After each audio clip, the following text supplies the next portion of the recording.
And we are live. Ladies and gentlemen, it's the number one Chief Rockin' Knicks universe, your main man, Uncle Freezie. Welcome to Old School Knicks. Come on and ride this fantastic voyage with your homeboy, Uncle Freezie, and the man that is so smooth, he does not require a chaser, with the man that is an encyclopedia of Knicks knowledge, the man that is the pulse of Knicks universe. Listen, put them coffees down for a second and then put your hands together, get on your feet for the guy that we call still the real AD in the building, ladies and gentlemen. Let's go. Why must you do that to me? Why must I be like that? Why must I? Yeah. What's up, boss? Man, what's going on? Good afternoon, Uncle Freezie, Nick Nation. Salute to all the mothers today. Happy Mother's Day. Mother's Day. Although every day should be Mother's Day, but salute everywhere. Not Others Day. Not Others Not Day. Others I know Day, y'all. but I know Mother's Day. some of y'all creeps out there like, yo, happy Others Day to my You know what I mean? Yeah. Salute to our mothers. We still love our mothers. We still need our mothers. Where would we be without our mothers?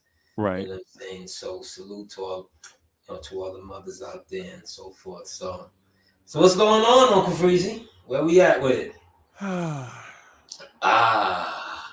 Blue tears, Orange tears. Blorange Tears. That's exactly where we are. Let me get that baritone.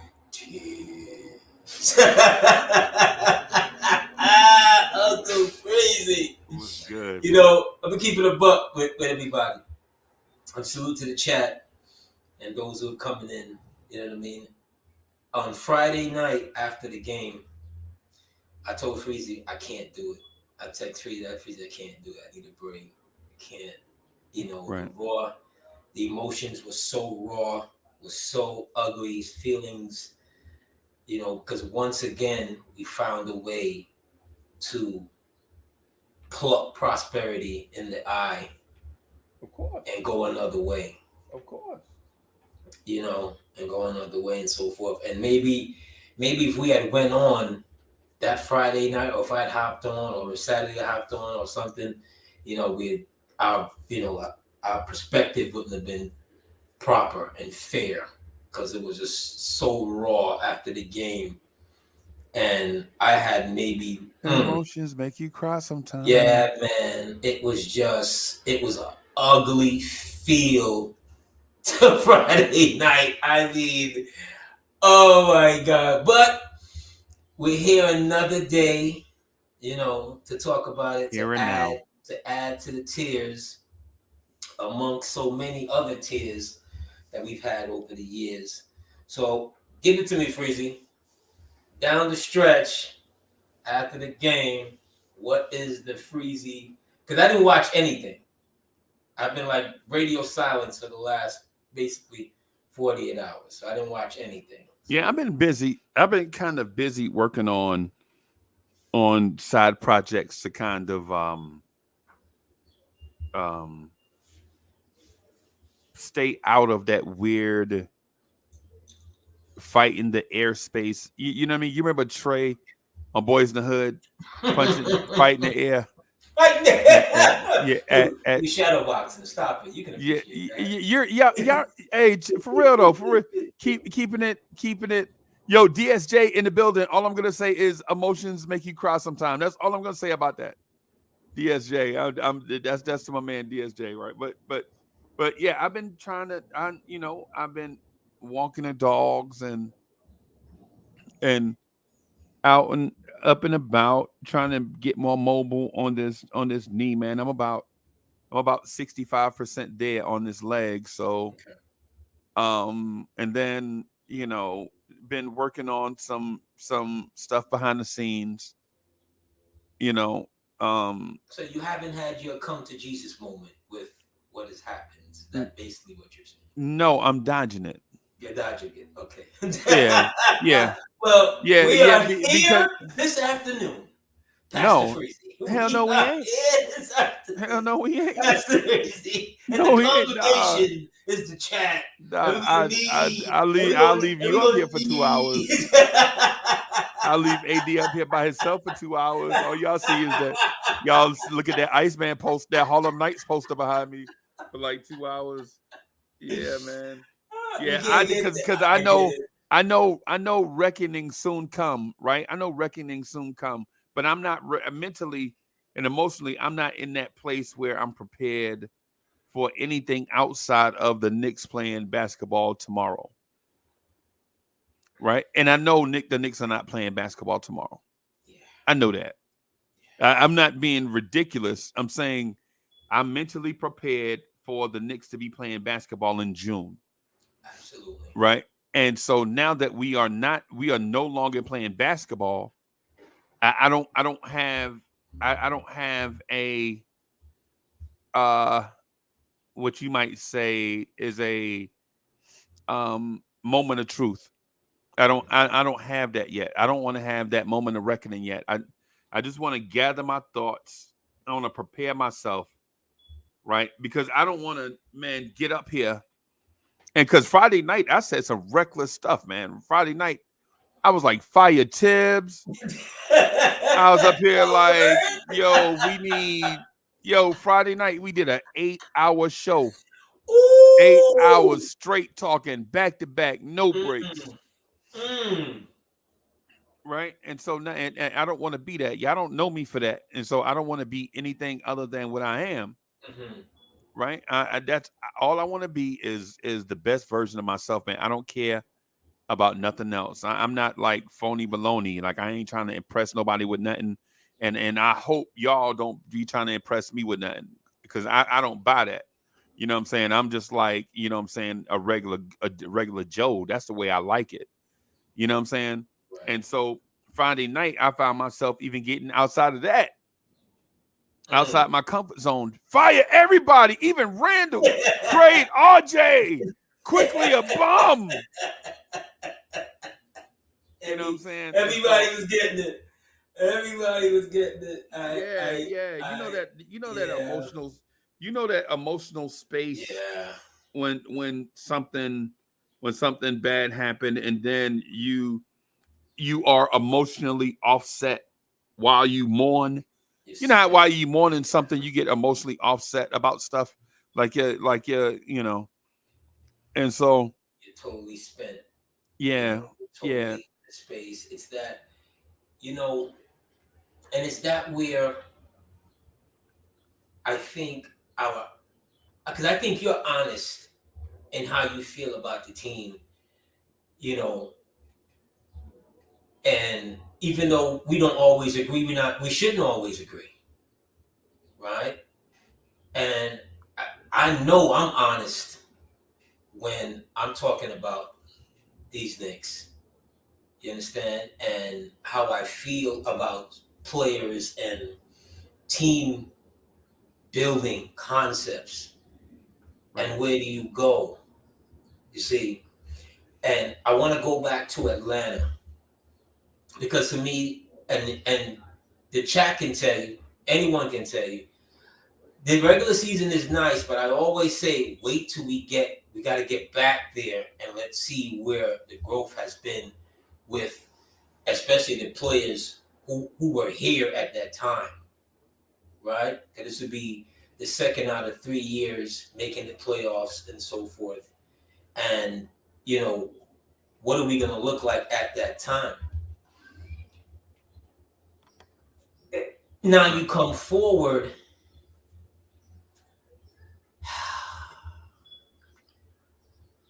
I'm not going to dodge this because I've been saying it. I don't think you can win with Randall being your 1A, 1B.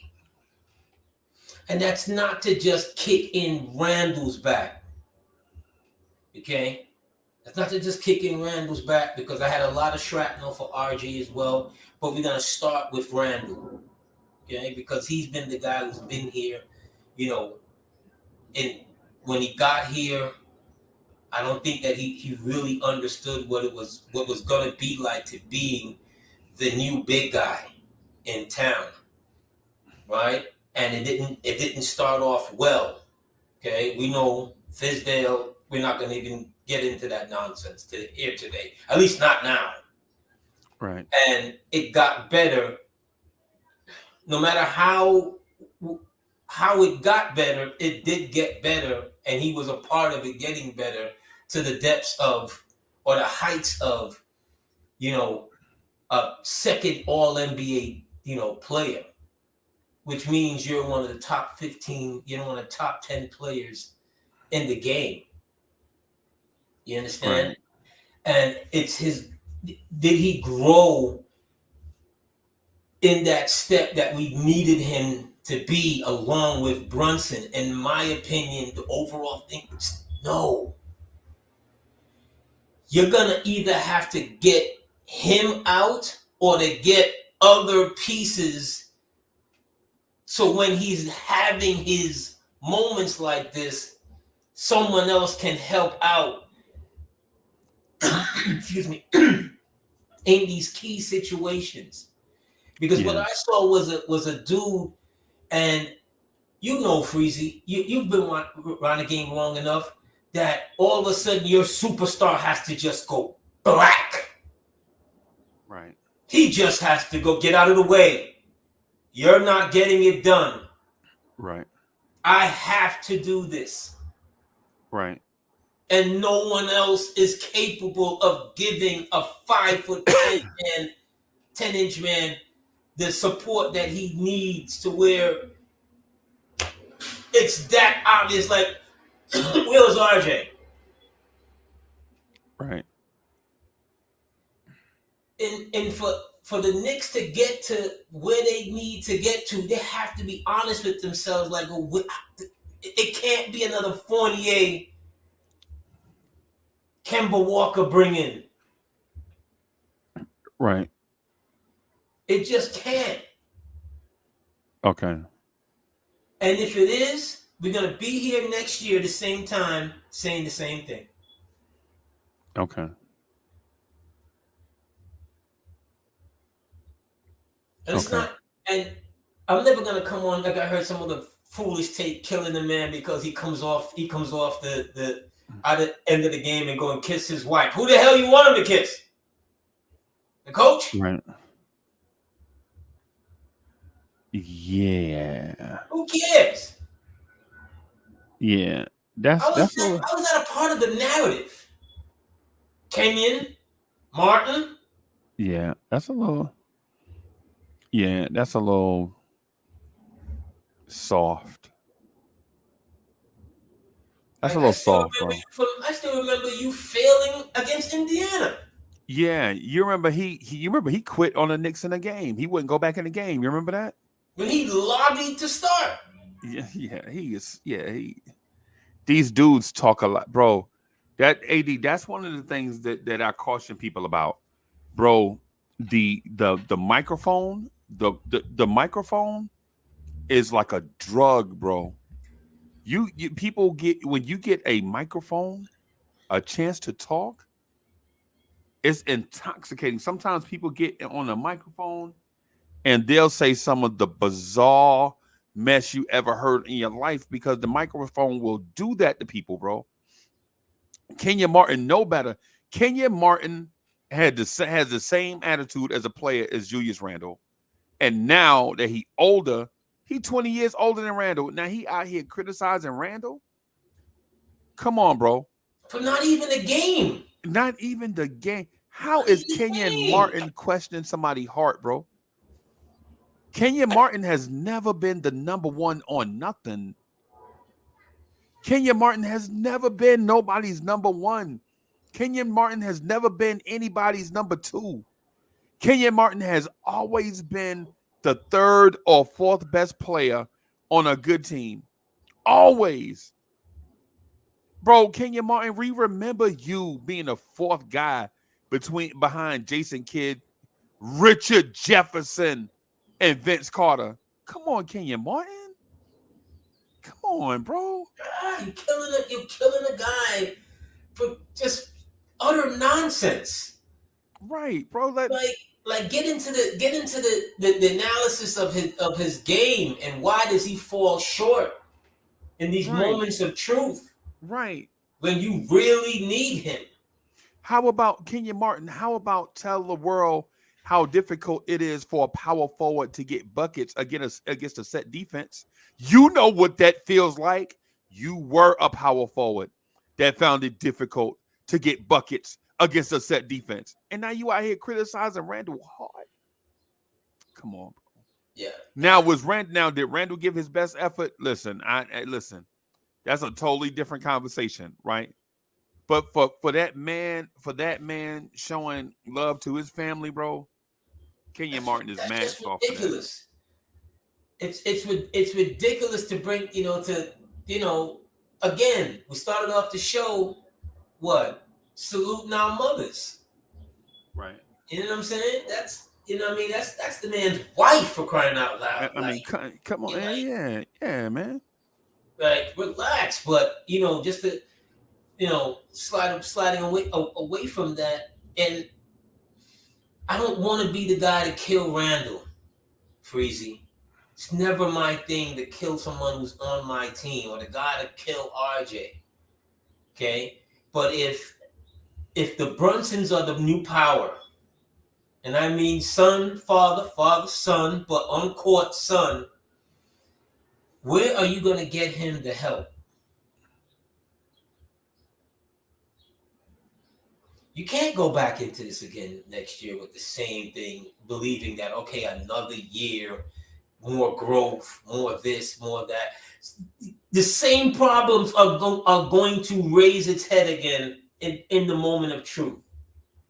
Right. Right. And that's my fear. This is like my major fear with management. It's like, are you going to be complacent at this time? Or are you going to aggressively look to see where do you need to go? For instance, before Game 6, I was talking to somebody. I was like, look, I saw Toronto this past year. They were trying to move Van Fleet. Yeah. They're trying to move Van Fleet. And you don't really want to go another year giving Brunson all of this when Brunson is not on the court. Offensively, there's no one to get them in offense, to get a shot when you need a shot, when he's not in there. Because when he's not in there, although we saw quickly rise into six-man status, whatever, it was quickly who rose, not the team that he was responsible for during those times. It's his numbers that rose. He was the one that was getting better because why? The coach would allow him to take any kind of shot that he wanted to. Yeah. And you couldn't run. You wasn't running offense. So what about a player like that who's been a part of the championship squad, not necessarily being the guy, right? But can hit a shot. And as I'm watching Friday night, and this is going to be my criticism with Tibbs now. You're up 14, and somewhere nearabouts, you take Brunson out of the game. I couldn't believe it, Freezie. Yeah, no, yeah. I may be wrong on this, but I know it was somewhere between 10 to 14. They still got the lead, and they take Brunson out of the game. I couldn't believe it. I could not believe it. I'm like, no, you want this lead to get to 17 to 20. Right. Because if they were at that point where they were probably playing the best part of their basketball for the most part of the game. Right. And when he takes him out, I'm like, what are you doing? What are you doing? And they could never get back that kind of same consistent team momentum that they needed. Yeah. Pretty much from there on, it became the Brunson show. Yeah. Yeah. No, yeah. Okay. Yeah. Where do we go from here? We can't. That's my fear with this management. I'm like, are you going to be complacent? Are you going to go out here and get Brunson some serious players to play with him? Or are you going to do what the Knicks did before and wasted Melo's prime years? Are we going that far? I don't Remember what know. happened after 2013, right? Yeah, you remember what happened after 2021, right? Yeah. Same thing, different years. Yeah. Yeah, man. It's weird, man. It's I don't know. It's weird for you because you don't want to deal with it right now. See, I've already had my exorcism. I had it yesterday. Really? Oh, yeah. Exercised it, moved on with life. Because at the very end of the day, I'm not getting paid by them. But I Right. Yeah. refuse to carry it on the way I used to as a kid, where for weeks on into the summer, I'm like totally miserable just because the sun is out. Yes. I kind of feel like I'm in that odd I can't do that to peculiar myself again. space. I can't. I refuse. I Yeah. absolutely refuse. As much as I love them, and no one loves the Knicks more than me, but I can't. They're not gonna drive me crazy. Right. You're not gonna send me to the nut house. No. you're Not, not, not you're not gonna not do not that on to some me. madman. Not No. on some madman. You know what I'm saying? Whatever. Nah, man. No, I'm no, all right. no. I'm just gonna dodge it for as long as I can.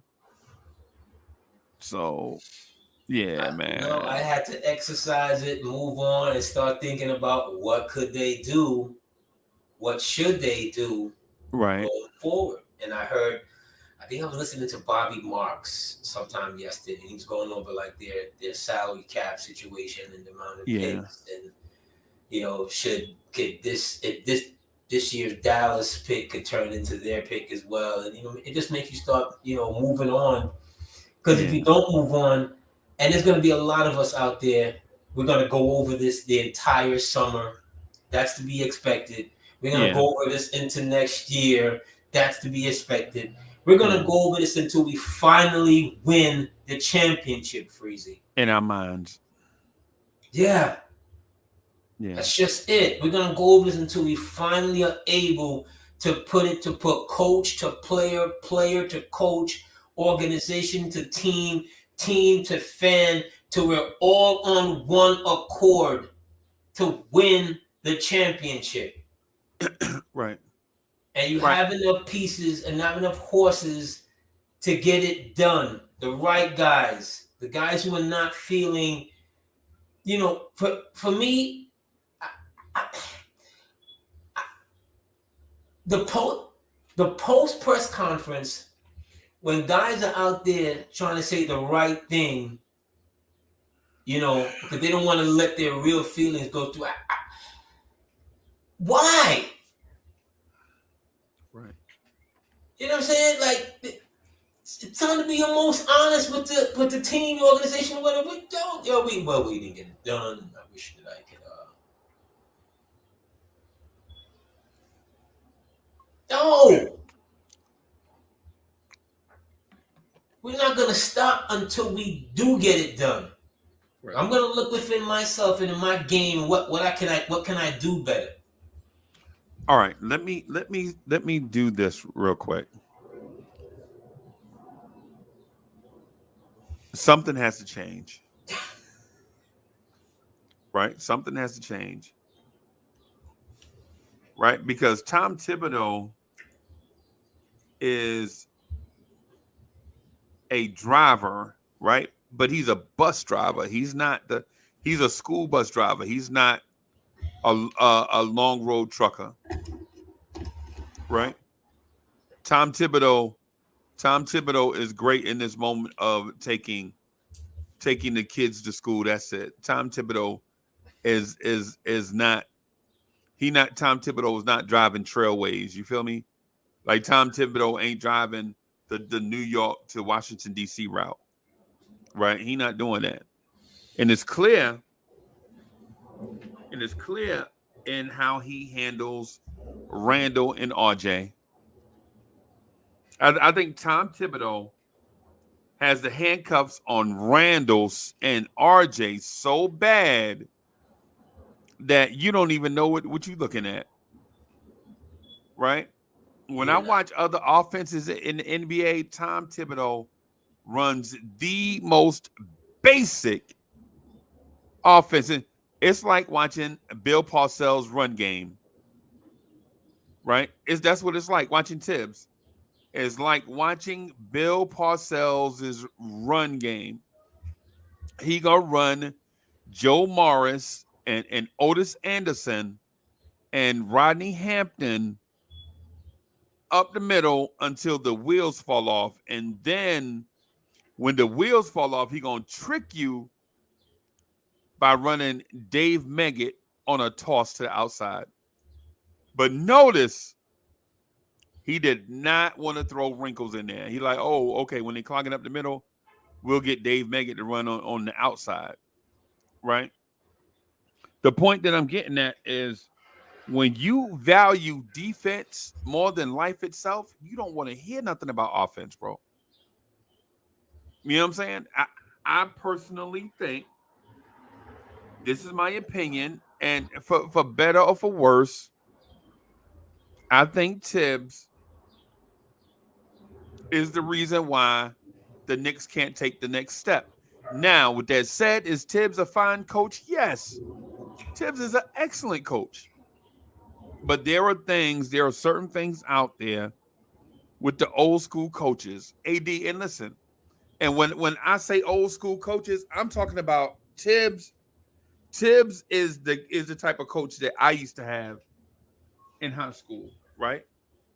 The type of guy that says, no, don't finger roll on him. You got to finish at the rim strong. But coach, what if I just pull up and bake it off the glass? No, you got to take it in there to that big man. Get him in foul trouble. You know what I'm saying? Old school coach, bro. In today's NBA, bro, in today's NBA, in my opinion, the stylings of Tom Thibodeau, it's like AD's group, the Delphonics. They were good in their time, but Watch your mouth, though. they Watch could your mouth. never. Watch your mouth. Matter of fact, sometimes like when I hear that high man shrieking fake falsetto nowadays, I'm like, ooh, was that the style back in the day? You know what I'm saying? No disrespect to the Delphonics because they was all right for their time, right? But what I'm saying is sometimes the old school approach doesn't necessarily work in the modern day. No Okay. matter what old school era you come from, you got to be able to adjust to what's going on today. And I don't think Tibbs can do that. I don't think Tibbs can do that, bro. I think Tom Thibodeau handcuffs Randall and RJ and Grimes and Hart and all them boys, man. Right? Because how in the world? Because think about this, AD, think about this, right? Think about this. Your season is on the line. Your season is. Think about this. This is why DSJ. This is why I say emotions make you cry sometimes, right? This is why I say emotions make you cry sometimes. That's a joint, DSJ. So those that know music, emotions make you cry sometimes, right? How in the world on the last possession of your season, you are out here with defenders on the floor? Bro, yo, AD. Hey, pardon my French. I ain't cursing, and I'm not French. I ain't cursing, and I ain't French, right? But how in the last possession of the game you got Josh Hart on the floor that told you he not even interested in scoring, but you need buckets. And when I was thinking about this the other day, as I play next day quarterback, right? As I play next day quarterback, I'm thinking, why is Josh Hart in the game and not Fournier? Right? It's cool. Fournier hadn't played since January or whenever it was. So I get it. But the alternative is a dude that does not even care about offense. That last play of our season,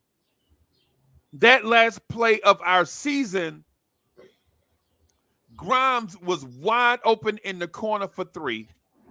If he hits that three, we're talking about what we're wearing to the Garden tomorrow. But you know what, though?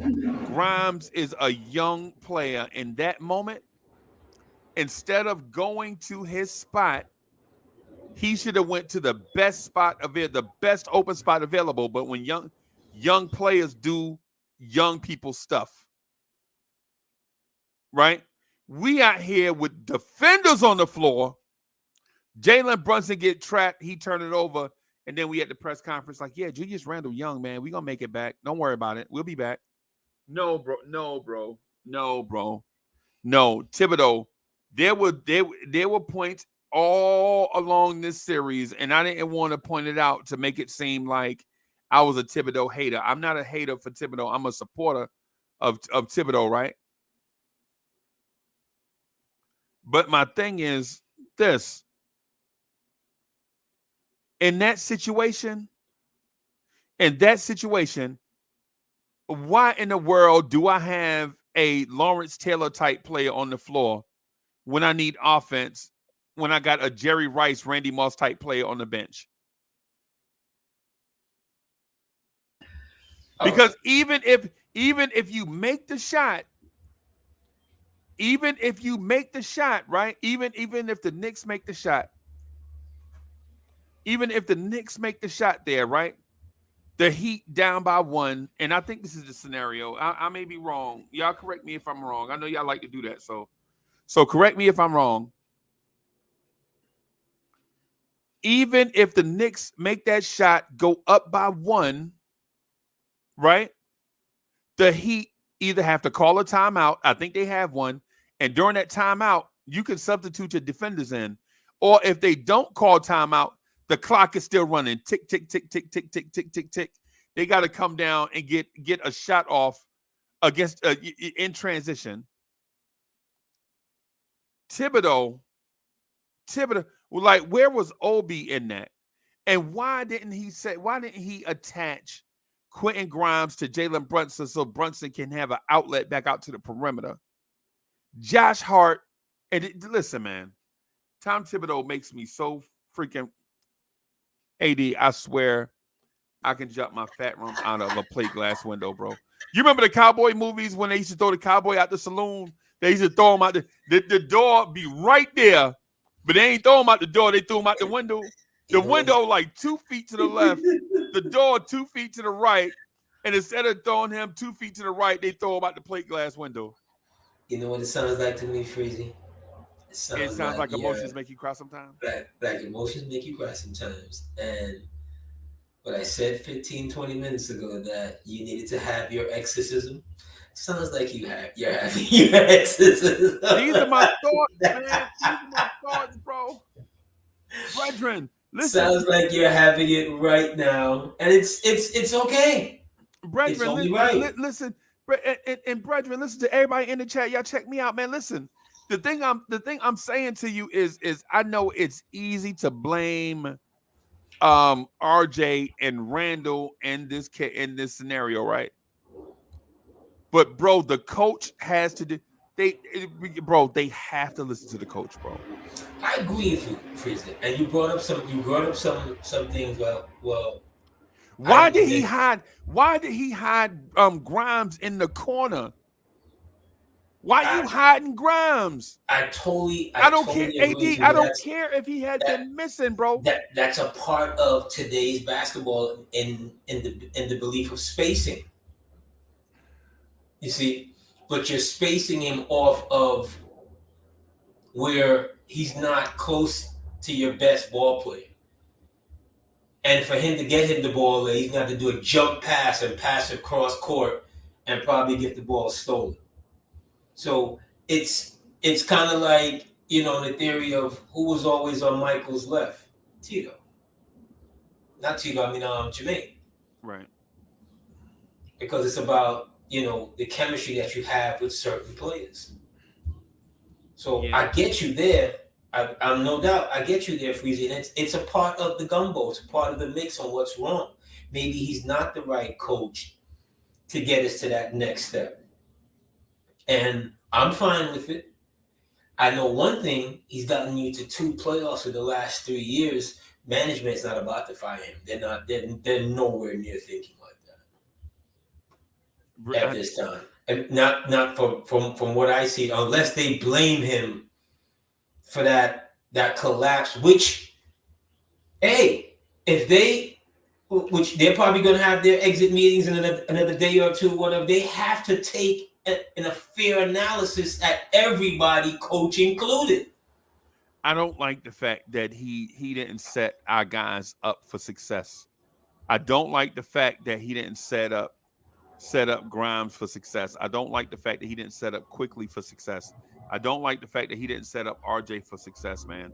My thing is when I watch Tom Thibodeau, I know there is a reason for his decision making. I'm struggling though to meet him at that place.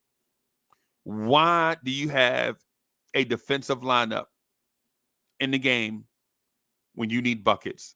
And here's the other thing to the chat, AD into the chat. Here's another thing that Knicks fans hadn't talked about, and I've been listening to some of them. Man, we've been some of the Knicks YouTube channels. They've been babbling on and on about Randall letting them down, and yes, Randall let us down. Yes, Randall had a bad. Yes, the end result is Randall had a bad series, and there are some plays that are caught on tape that Randall looked like he generally didn't care. And that's a problem to me. I was gonna say Randall didn't give an F, but notice I inserted the words care, right? There were some plays where Randall looked like he legit didn't give a rat's behind, right? Right? But then there are some plays where these dudes are going out, these dudes are going 110% executing the worst connect four looking offense you ever saw in your life. I'm like, this offense look like tic-tac-toe out here, right? Yeah, Why does but Tibbs Freezy, struggle here's the with thing. adding It's this, offense? but here's the thing, though, Freezy. To keep it a buck, let's keep it all the way, right? It's the same offense that they've been in for the past 3 years, right? So if there's anybody who's supposed to know where to find his spots in the offense, would be who?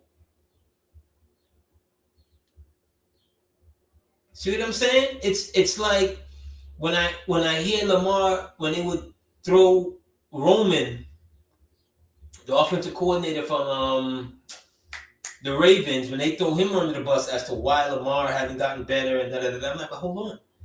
Right. Lamar Jackson won an MVP with that offensive coordinator. Yes. How about the fact that you haven't drafted or signed a big time wide receiver to plug in the offense? Right. You see what I'm saying? So we may kill Tibbs for his offensive philosophy, but who's been in it for 3 years? Who should know where to find his shots? Right. It's got to be him. Him Randall. Him RJ. That's all I'm saying. We can kill it fair. Let me okay, all right. With that said, let me because I disagree with you, bro. I feel like every time I hear this conversation, because I hear this conversation, this point made a lot, right? My thing is is this: is Mark Bavaro as talented as Kellen Winslow? No. Right, right. You know why it appears that way, right? Kellen Because Winslow. one dude played in a pass heavy offense that threw to the tight end often, and one dude played in a run heavy offense and threw to the tight end sparingly.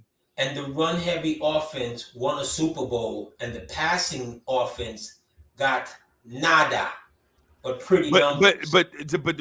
you know what though? See, the question was never, the question wasn't even about who won the most championships. The question was, is Mark Bavaro as talented as Kellen Winslow? But at the end of the day, it's the championships that what matters. It's But not that who's. It's not if they're no, equally but talented. you move. See, you moved the goalpost there. I asked a specific question: is Mark Bavaro as talented as Kellen Winslow? All the Then other if stuff it's didn't matter. no, then if it's no, You then we don't don't need anything else. Then you we don't don't need get to explain the how thing Joe is Morris is running the ball how many times. Then if it's no, okay. Okay. The question was simple though. Is okay, Mark Bavaro as talented as Kellen Winslow? no. No. And the reason why I say we say that is because Kellen Winslow got more opportunity to showcase his talent than Mark Bavaro got to showcase his. It's that simple, bro. Hey, Jay Boogie, thank you for the generous contribution. Jay Boogie says, "Good afternoon, this beautiful Sunday. Happy Mother's Day to our beautiful mothers who birthed us. We hold our heads up to our heavenly mothers. Yes, indeed. Yes, indeed." And Jay Boogie, thank you for the generous contribution. Jay Boogie presents My Sunshine on all platforms. I can't wait.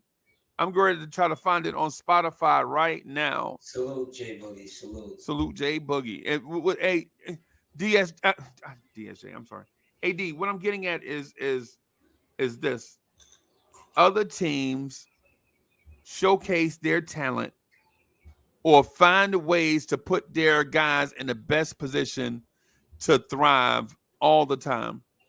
Tibbs puts his guys in the worst position to thrive all the time, and then we blame the player. Yeah, but Freezie, I get you, Freezie. But let's understand something. Tibbs can only do so much because he's not playing. See what I'm saying? He's not playing. These guys are not robots. Tibbs is not. Tibbs is not the old professor crazy guy that makes Frankenstein. See what I'm saying? The players are out on the court. Brunson's the leader. Julius is supposed to be cold. We can't blame him for him. What? How much Julius had? 11. Right. How much RJ had? 7, 9. Maybe. See what I'm saying? That so if it's good enough for Brunson, the offense, but it's not good enough for y'all. Y'all been in it longer than Brunson. What was Brunson? How come Brunson goes 5 for 10 from 3, 14 out of 22 from shots? Right. Hey, so Brunson's been in the same offense. It's just he was in it on a different team. Fuck all of that. But why is it that he shows up and y'all haven't? It's Atlanta all over again. All over again. We want to make excuses for dudes, and I'm like I said before, I'm not taking personal shots at anybody. Ever, but AD, listen, man, the Knicks run a read and react, high ball screen, pick and roll, and then ISO. That's what 100% of the other teams run. Right? The same thing. They might run it in different orders, different sequences, but they run the same thing. With Tibbs, though, Tibbs strips his version of it all the way down. He don't have back actions. Like, when's the last time you seen Julius Randle catch a lob in a half court set? Julius Randle does not play that type of game. He doesn't No, he don't play it because they don't run it. Yeah, but he doesn't. But he wouldn't be good at it. Wait a minute. You tell so Julius Randle can't jump now. Julius Randle can't He dunk on people. can, but it's to win and where he wants to. Oh, gee. It's almost like it's almost like the way how he plays physical sometimes, and sometimes he doesn't. See what I'm saying? Against No, Cleveland, no, I don't see what you're he saying. was physical all the time. He was throwing his weight around, especially that last game against Cleveland. He was throwing his weight around unmercifully. Against Miami. Hey, so all right. I'm gonna just read Is that Paris Douglas. fair? Is that fair? No, that's not fair. That's not fair. So No, you're gonna tell me that Bam Adebayo did not? Oh, you lucky this Mother's Day. You lucky today's Mother's Day. You're gonna tell me that Bam Adebayo did not make him his son? Julius Randle should have a picture of Bam in his pocket, calling him daddy. Okay. Yeah. Right. I feel you. Right now, you advocating for Tibbs. Okay, I got you. Paris Douglas, thank you for the generous contribution. Paris Douglas says it was coach malpractice by not keeping Sims, Evan, Rose ready with 5 minutes a game. This roster is too young to cut off veteran options. Tibbs blew it, and I agree with Paris Douglas. And Paris Douglas, listen, let's double team AD real quick, right? So hold on. Paris Douglas. Sims the 10-year-old veteran. Yeah, Paris Douglas. When's the last time you saw Obi Toppin catch a lob in the half court set? When's the last time you saw the four man on the Knicks roster catch a lob in a half court set? And it don't happen often. Most teams only get it once or twice a game, right? The Knicks get it 0 times a game, right? When's the last time you saw a guard on the Knicks drive baseline and get a layup at the rim? Yeah, but Freezie, come on, Freezie, that's not fair. Okay, let me ask you something. You know one of the biggest... How is this not fair? Hold on, I'm going to tell you why it's not fair, right? I saw RJ being guarded by guys that was 6'3" and 6'4", okay? On a lot of these ISOs that you speak of. Couldn't do nothing with him. It's one of the big takes or the big drawbacks I've always held against LeBron in the 2011 against the Mavs, when the Mavs psyched him out so bad by throwing JJ Barea on him, who's 5'7", and he couldn't do nothing with him. When you're that big and you have that kind of physical advantage, and they're giving you ISO maneuvers, and they're not even running double team at you, and you can't do nothing with it. What are you here for? Did you just say LeBron James could not take JJ Barea off the dribble? Could not. He did not. Okay, yeah, this is I don't know where this is going. AD just said the greatest player to ever play could not take JJ Barea off the dribble. In your mind, the greatest player to ever play. He could not. He did not. And you can go back and watch that on YouTube today. And he could not. He did not. In those fourth quarters, that man went to sleep. That man went to sleep against Dallas. I don't quite remember it that way. I remember JJ Barea flopping, getting officials calls every time LeBron made a move.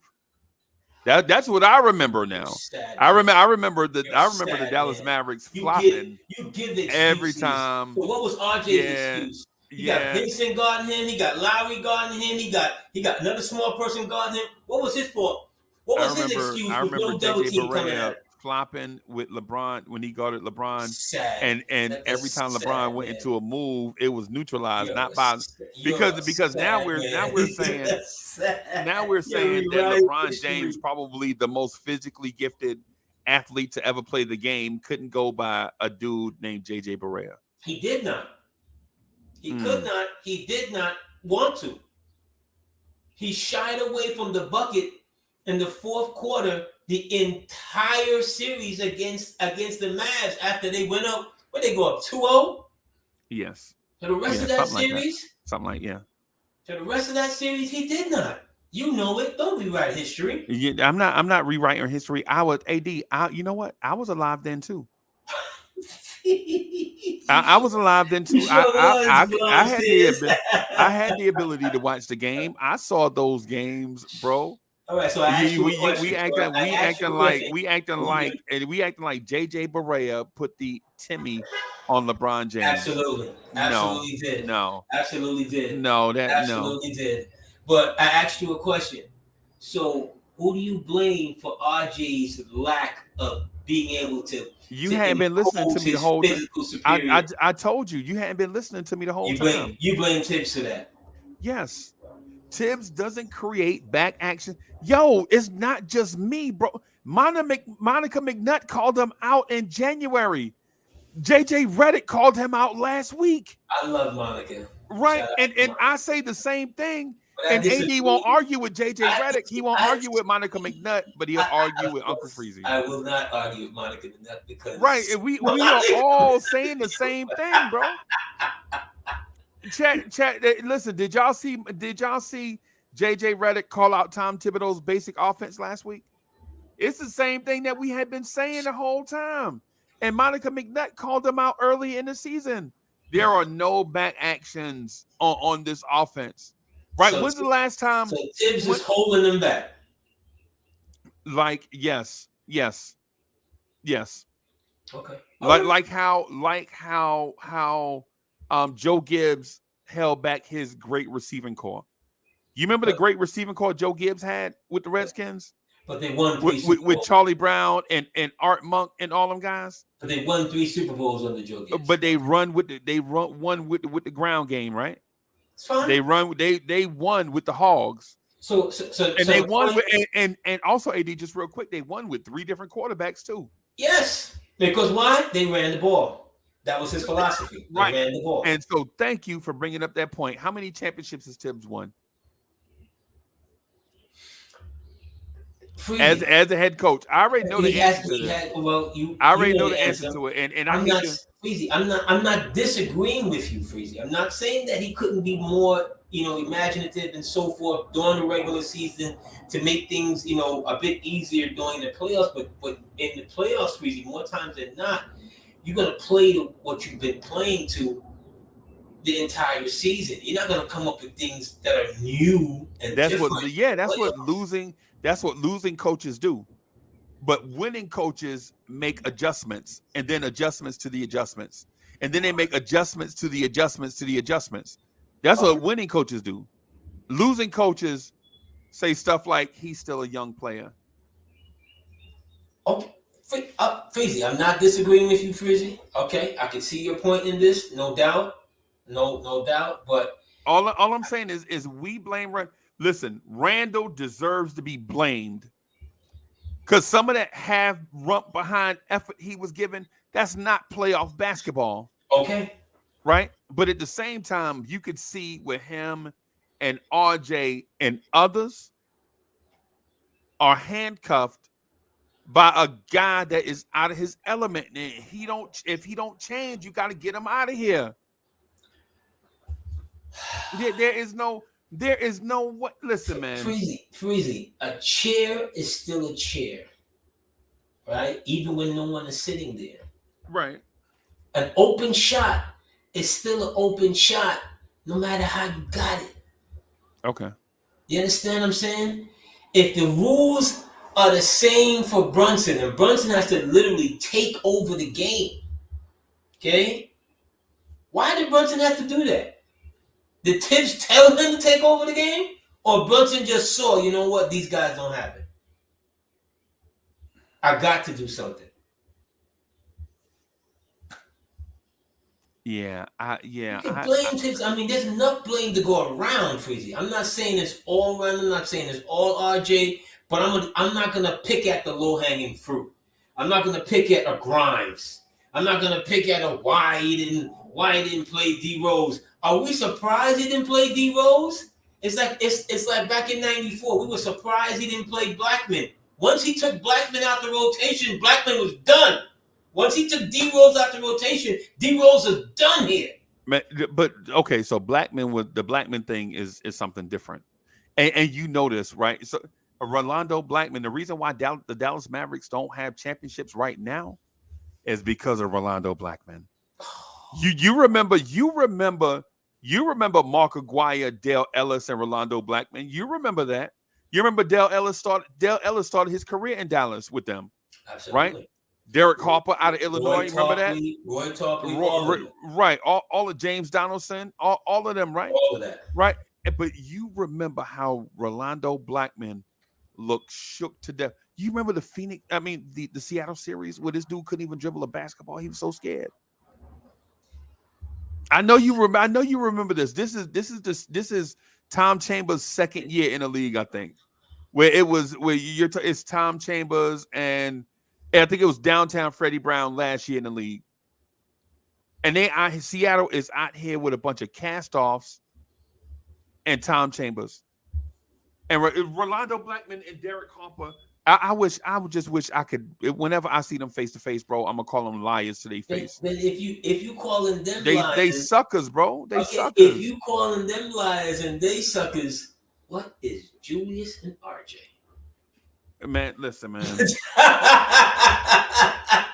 What is Julius? Julius a 10-year vet who the Knicks just invested a 4-year contract into. Right. Okay. Let me ask you something. And all fun and jokes aside, you think Julius can get any better? I think you got to get. I think you got to get. I mean, you got to get Tibbs. You got to get Tibbs out of here. So you got to get Tibbs out of here. The prominence with Tibbs. So you think that is another coach that can get better crunch time play out of Julius? You got to listen. I like Tibbs, right? But what I'm saying to you is Tom Thibodeau is a kindergarten teacher. Bro, you can't have these kids with the kindergarten mindset when they start turning 6, 7, 8, 9, 10, 12, 11, all that years old. You know what I'm saying? Tibbs laid the foundation. Now it's time for these kids to graduate from kindergarten and be able to use their Bro, we all know he holding Quentin Grimes back. We all know this. How can we not know that Tom Thibodeau is holding these kids back, bro? Because he running drop cover. He running drop coverage against Gabe Vincent. He think Gabe Vincent is Kevin Johnson. He out here running a defense against Gabe Vincent as if Gabe Vincent is Tim Hardaway. What are we doing? He running drop coverage against Gabe Vincent like Gabe Vincent is Allen Iverson. You can't keep him out the paint. Right? Why we out here running this? Man, listen, that team that we played, no matter what people say, that team shot 34% from 3 during the regular season. The Knicks were a better 3-point shooting team than the Miami Heat, right? And then now we play them instead of forcing them to play to their weaknesses, we give them openings so they can play to their strengths. It boggles my mind. And then we gonna blame Julius Randle because Tom Thibodeau's basic elementary offense doesn't get Julius Randle 30 points. Come on. What are we doing? It's not that simple, Freezie. And we're gonna go round and around on this. We're gonna go round and around on this. Like Tevin Campbell. Round and round we go. Yes, absolutely. But it's not just Tibbs' fault. You know what I mean? You have to be able. It's all Tibbs' fault. It's not. No, you have to be able to give the players, because it's the players that decide the game. You know, I want to kill Riley for Game 7 and Game 6, but that would mean that I absolve Ewing of any wrongdoing. I can't do that. Because when he had his opportunities, especially in those last 2 games, he was subpar. Offensively, he was subpar. It's just facts. Facts. AD, I could point out some things. You want to blame? Okay. All right. let me do this real quick. I gotta play my joint from my guy. Let me play my guy joint, and then we can come back in, and I'll Cool. take off. I'll stop being Uncle Freezie for a minute, and I'll jump on the side of AD and help criticize some players. Right? I'm gonna do that. Right? Let me play my guy joint just real quick. Real life, real situation. This is my life, my life, my life, my life. You my sunshine. Ain't no word bigger than mom's unless we're talking about God. I'm so proud to say that Yes, I'm your sir. child. This for all the mothers. This is my life, my life, my life, my life. You my sunshine.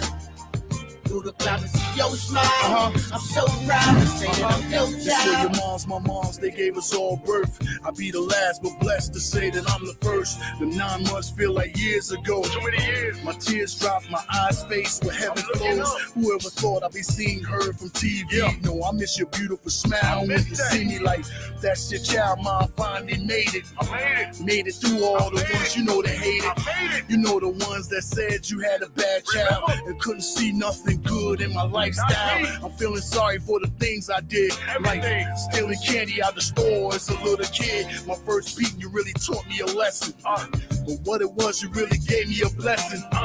Punishment took away my TV. For 2 weeks, I couldn't have no company. Nobody can come over there. This is my life, my life, my life, my life. You my sunshine. Through the clouds to see your smile. I'm so proud to say that I'm your child. This is my life, my life, my life, my life. You my sunshine.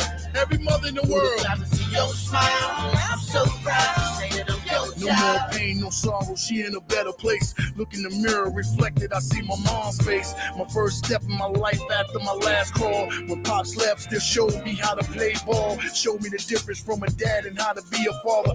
Martin Luther, your dreams and let nothing stop you. Ain't nobody more special than moms. Throughout your good and your bad, she gon' always be your mom's. Always love a child, will always bring a smile, will always bring your joy, will always girl or boy. Be a queen, I'm raised to be a king. Respectfully, then love your moms if you're feeling me. Listen, I almost shed a tear. What you feeling? What I mean, I know a spirit's in here. Hey, you love yours, I love mine. I got my head to the sky, then love your mom's while she living her life, alright? Right? This is my life, my life, my life, my life. You my sunshine. All the beautiful Glad to mothers, see your smile. And I'm so proud to say that I'm your child. appreciate them. My life, my life, my life, my life. You my sunshine. Appreciate Glad to them. see your smile. I'm so See proud. the change. Baby, I'll sacrifice everything for you. No matter the cost, you're worth the price. Thank you. Worth it because you are my life. I raised you, I pray I did it right. I did it right. Through all your ups and downs, I'll never leave your side. For you, mama's always gonna fight, yeah. Thank you. You are my life, my life, my life, my life. You my sunshine. And you make me smile. I'm so proud. Yeah, you're my child. I see you. You are my life, my life, my life. You my sunshine. You're my sunshine. Your smile. I see your smile, you make me proud. Every day that your mom's is living, every day she breathing. Don't wait for that one day to celebrate her. Live her every day of the year. She's your sunshine Sunshine. all over the world. And you are my sunshine.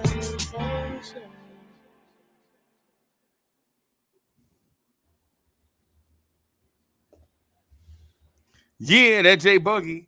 Salute J Boogie the God.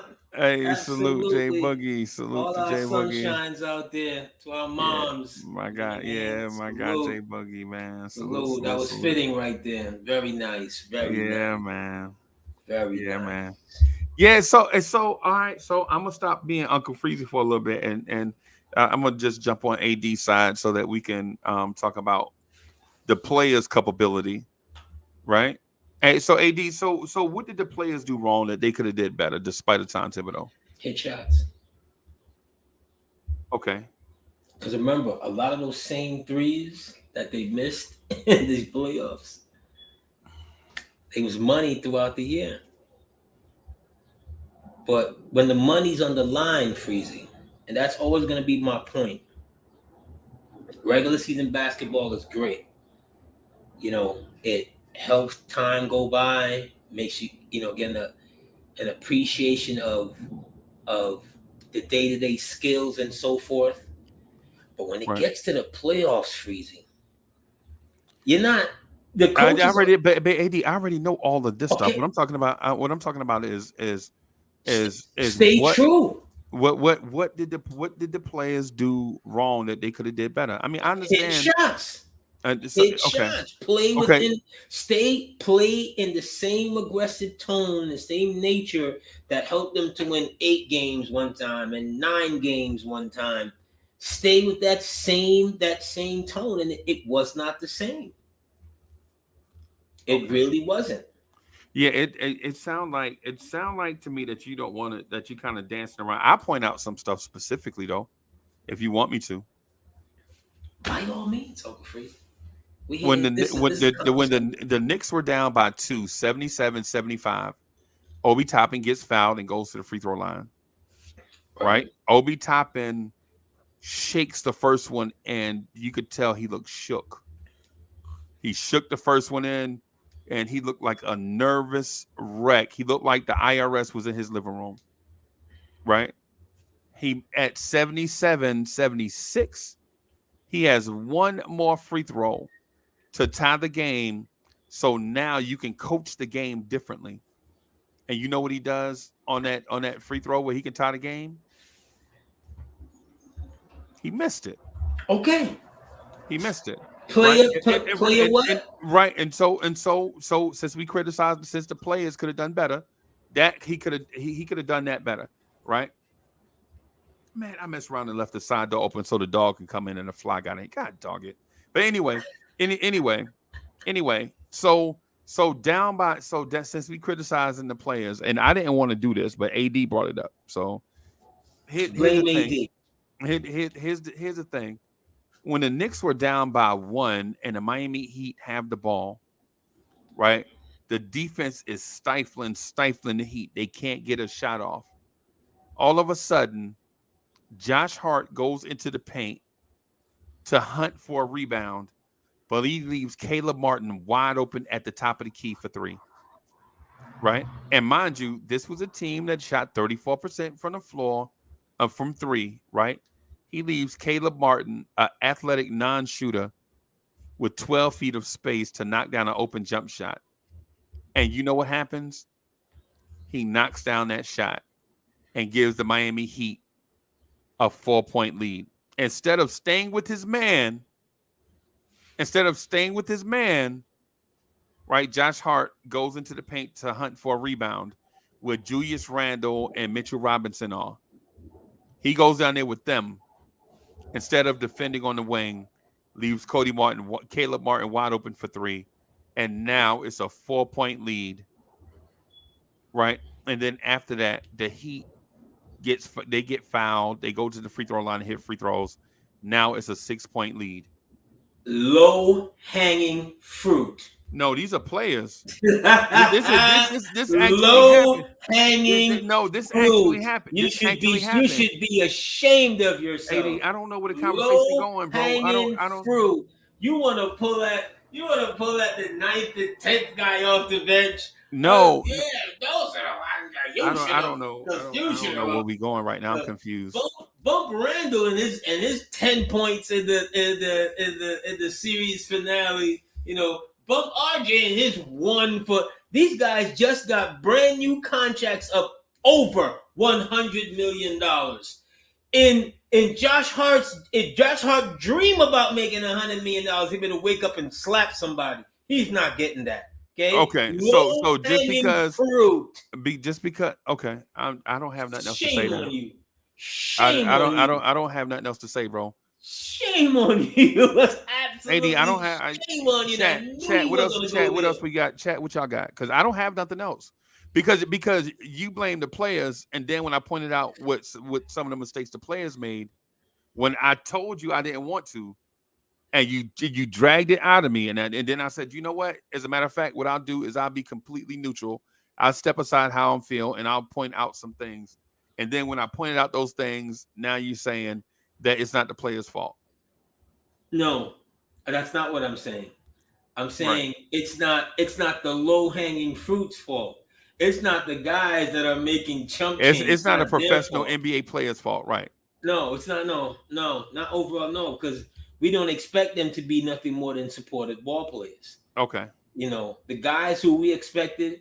You see, if Brunson had a bad game, it would be we would be looking at Brunson not differently per se, but okay, maybe he needs more help in this area versus this area, and let's see him again in another situation. But that's not the case, you see. And we've seen RJ Julius, in the playoffs before in these types of moments, and Freezie, it's only fair to expect more out of those guys because those are your lead dogs.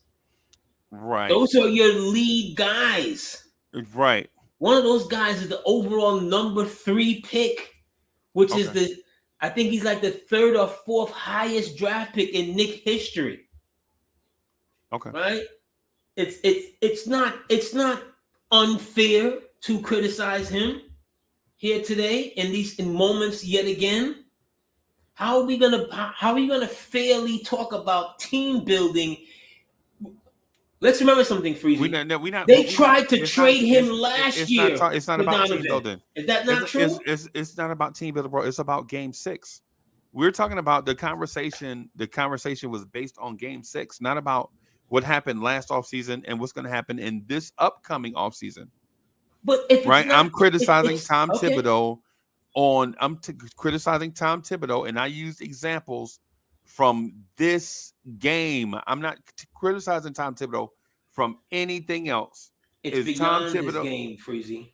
It's beyond this game, Freezie. That's just my point. It's beyond. It's this game, yeah, but this game is in the whirlwind right now. It's a part of so many things that's just wrong. So Obi missing the free throw to tie the game is not his fault. It's his fault too because he's a part of the team. Absolutely. Right. And Josh Hart leaving a NBA player wide open. Absolutely. Part of his fault is not his fault. But the player that he left wide open was not a top 3 pick, bro. The player he left open was a journeyman that bounced up and down from the G League. He left him wide open, and that guy executed, and our guys did not. So in your eyes, the superstars don't get more blame than the 9th, 10th guy off the bench. No, and what I was saying is I don't want to blame our players for a lot of this stuff. I was blaming Tom Thibodeau's offensive culpable as well. No, Freezie. Well, if they're culpable, and I pointed out, you defend them and then say they're not culpable. I did not defend them. I'm just not. I'm just not ready. I'm just not ready. You said low hanging fruit. Chat. Yeah, y'all remember AD saying low hanging fruit? Freezie, I'm not. Chat. Did AD say low hanging fruit? Yes, I did. Yes, I did. But here's the thing, Freezie. Here's the thing. There's gonna be time for them. Everybody got to get their equal pain. There's gonna be time for them. The pain dolman out right now is for the guys at the top of the totem pole, not the guys at the bottom of the totem pole. Okay. AD, basically what I'm saying is Tom Thibodeau is not allowing our guys to get better. The Grimeses, the Quickleys, the Deuce McBrides, the RJ Barretts, the Randalls, the Mitchell Robinsons, all these guys, he is so hell-bent on this outdated defensive scheme that he sacrifices offense for defense. And I use the example of Bill Parcells and Joe Gibbs, right? I use the example like he is hell-bent on a certain thing, right? But then when that certain thing doesn't work, we don't blame him. We blame the players. It's ridiculous. It's ridiculous. Katz is texting gourmet ham sandwiches photos to my DMs. Right, legit. I have like five, like, well, not maybe not five. Five's an exaggeration. I got like three different DMs. I got three different DMs. AD of gourmet ham sandwiches talking about. Have you seen this? Have you seen? One dude is creative. Talking about it's 10 p.m. Do you know what your ham sandwich is? You know what I'm saying? If you from the city, you know exactly where they're going. Exactly where they going with that. Yeah, if you from the city, you know exactly what I mean. It's 10 p.m. Do you know where your ham sandwich is? Yo, this is And while it's cute in essence, it's funny. Have some fun with it, right? But I don't want to blame Quentin Grimes and Quickly and these young guys for the fact that Tom Thibodeau had an inability to adjust. You know what I'm saying? That's hilarious. It's 10 p.m. Do you know where your ham sandwich is? You can say that two ways. Like, yo, are they looking at my house? Are they saying like, right? Right. And what I'm saying though, boss, what I'm saying is ultimately, if you feel like it's the players, then don't say it's not the players. If you feel like it's Tibbs, then don't say it's not Tibbs at the same time, because it's confusing to my mind. If it's the players, then let's blame the players. Maybe Tom Thibodeau don't have enough talent on the roster. He doesn't. Right? Well, he doesn't have. He doesn't. He clearly does not have enough talent. Right. I think that's clear. Because if you have enough talent, you can say, you know what? I'm with you, Freezie. I'm with you. Okay? With all of that, what you said. But at some point in time, you got to be able to put the ball in the hole. See what I'm saying? You got to be able to put the ball in the hole. Right. And when you get your opportunities and you're going one for this and one for that, Can we add some context, please? Okay, in your reference, your basketball guide reference, and are they taking into all your points in this area, that area, and that area? None of the areas are going to say, well, Tom Thibodeau didn't have you in this set or that set. It's on you, the player. So you're going to ignore the coach? I'm not going to ignore the coach, Freezie, because the coach is important, and I believe that he made some mistakes, no doubt, in this. I think his first mistake was, all right, I sound like an In Vogue record. Yeah. Right. DSJ didn't catch that, though. DSJ don't know nothing about music. DSJ a young boy. He a young buck. DSJ, salute. That's my guy. He wanted too much time? He wanted too much double team time.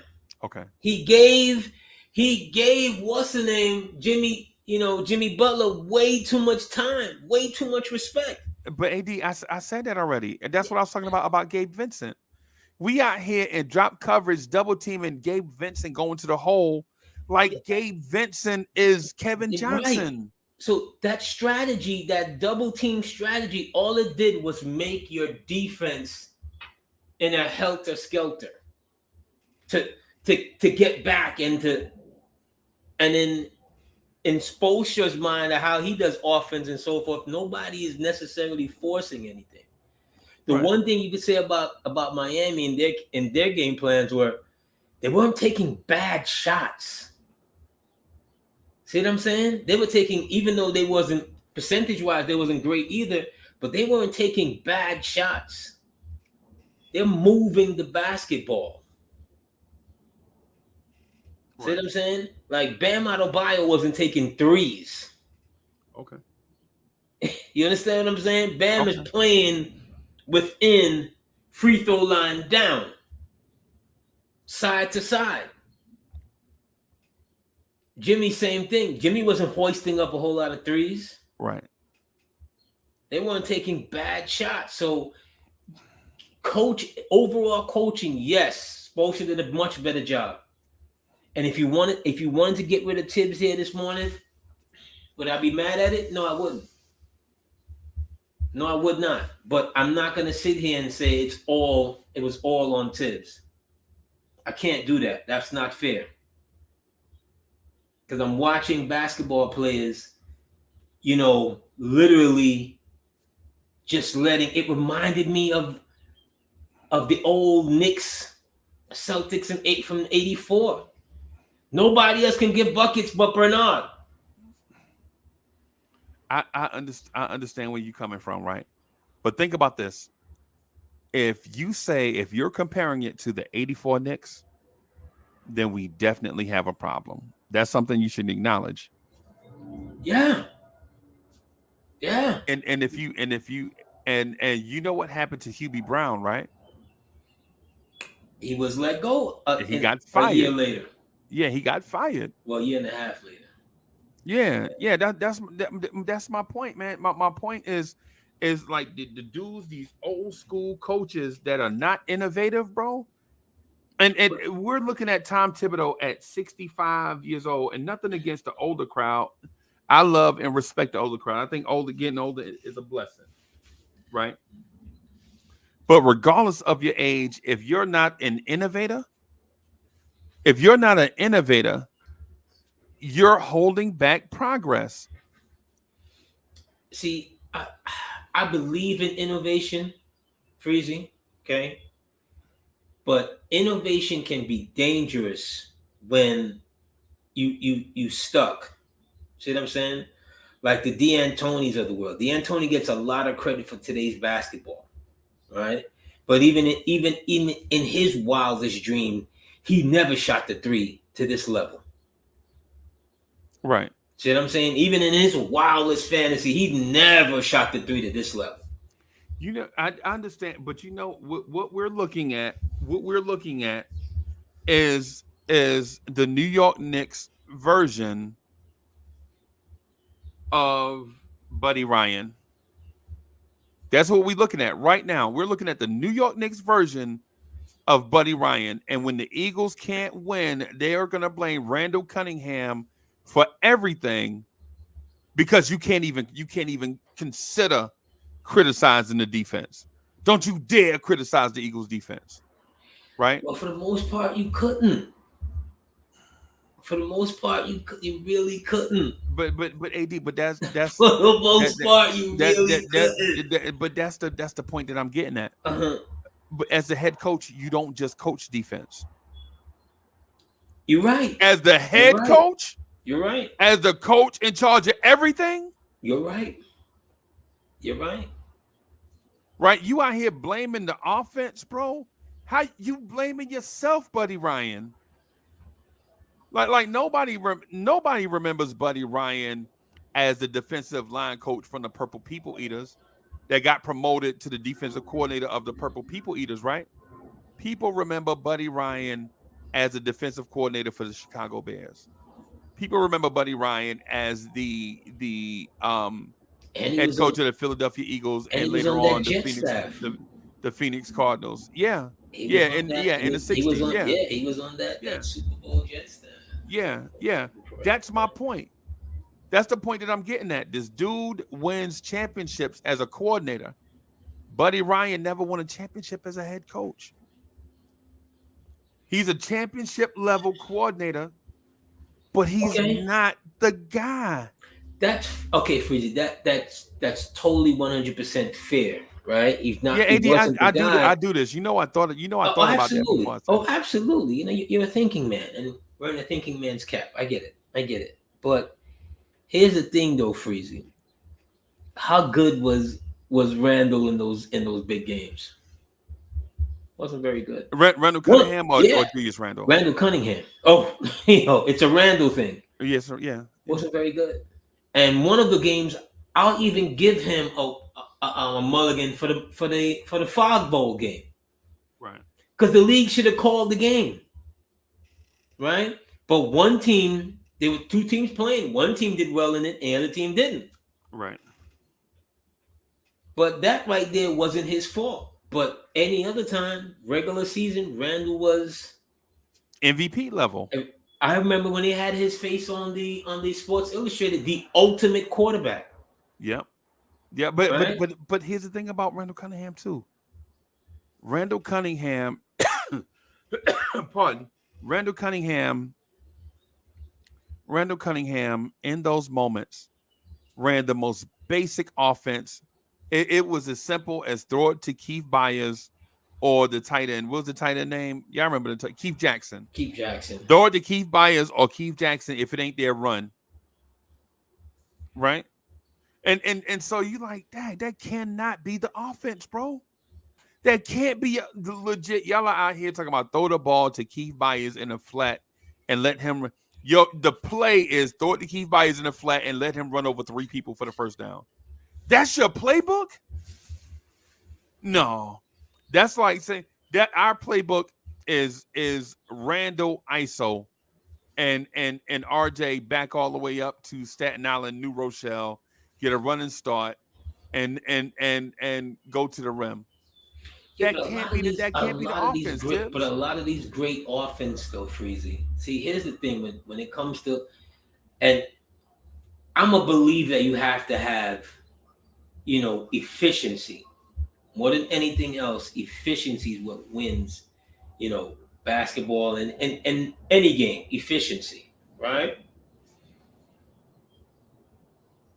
I can point out to a lot of big time offenses in any sport. Remember Air Coryell, as you talked about with what's the name? Yeah. The tight end. With Air Coryell and them. When they got to after when they survived Miami in old Joe Robbie, and they get to Cincinnati and they're playing in like minus 10 degrees. Fouts and those boys were that great offense couldn't do nothing. That great offense could not do a damn thing in the cold weather. AD, Hold come on, on, hold man. on a Don't do second. that. Hold on a Don't do second. that. Hold on a second. I'll take it another step further since we're talking basketball. Go back and watch Cleveland Golden State 2016 in the fourth quarter. Golden State did not score for the last, I think, 7 minutes of the game, or had like 2 points. And Golden State's offense won 73 games. They had a part of their offense called the death lineup. They could not score for the last 7 minutes of the game. So you could have great offenses all you want, Freezy. Okay? You could have great defenses all you want. If you don't have guys out here that are going to make the difference and implement the system, since you're talking system out here, right? You know the guys that's going to go out there and actually know what they're doing in those moments. It don't matter what you're running. And that's from Air Coryell, San Diego to Golden State 73 win team. When it matters the most, those offensives bit them. Right. Well, I got 2 or 3 things, right? 2 or 3 things real quick. So for one, Air Coryell's offense started in St. Louis, Missouri in the cold. And they put up a bunch of points with Roy Green, Neil Lomax, and Otis Anderson. Right? Two, when you bring up the point of what happened in 1971 or 1959, comparing it to what happened last Friday, they don't match. It's not relevant. Everything evolves, bro.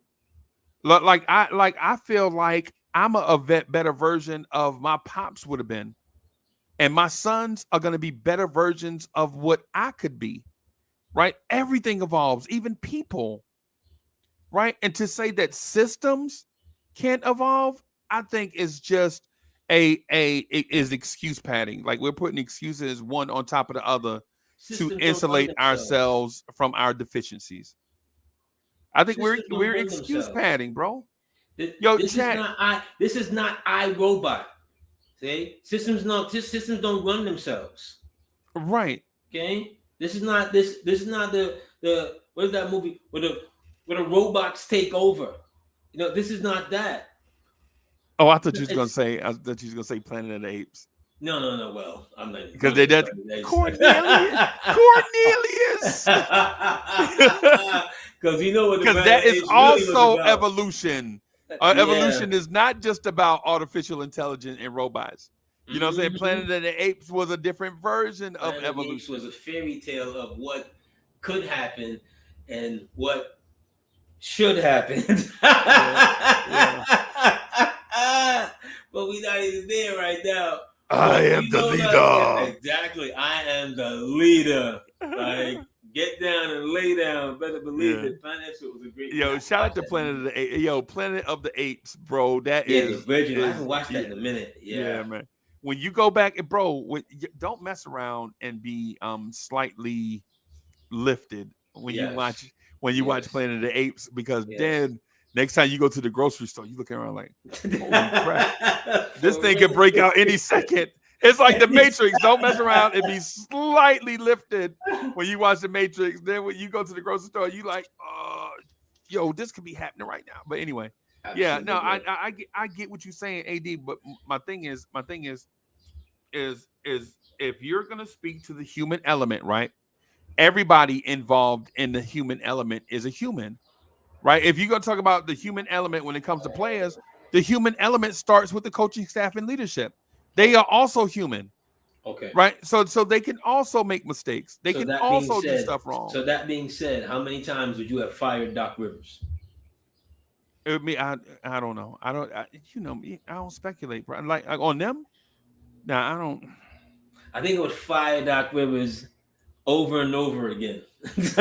I would campaign for a job just to be the one to fire Doc Rivers. And you know what? And to people in the chat watching, if you look at the build of a player that's similar, bro, and I know they don't play the same position, right? I know they don't play the same position.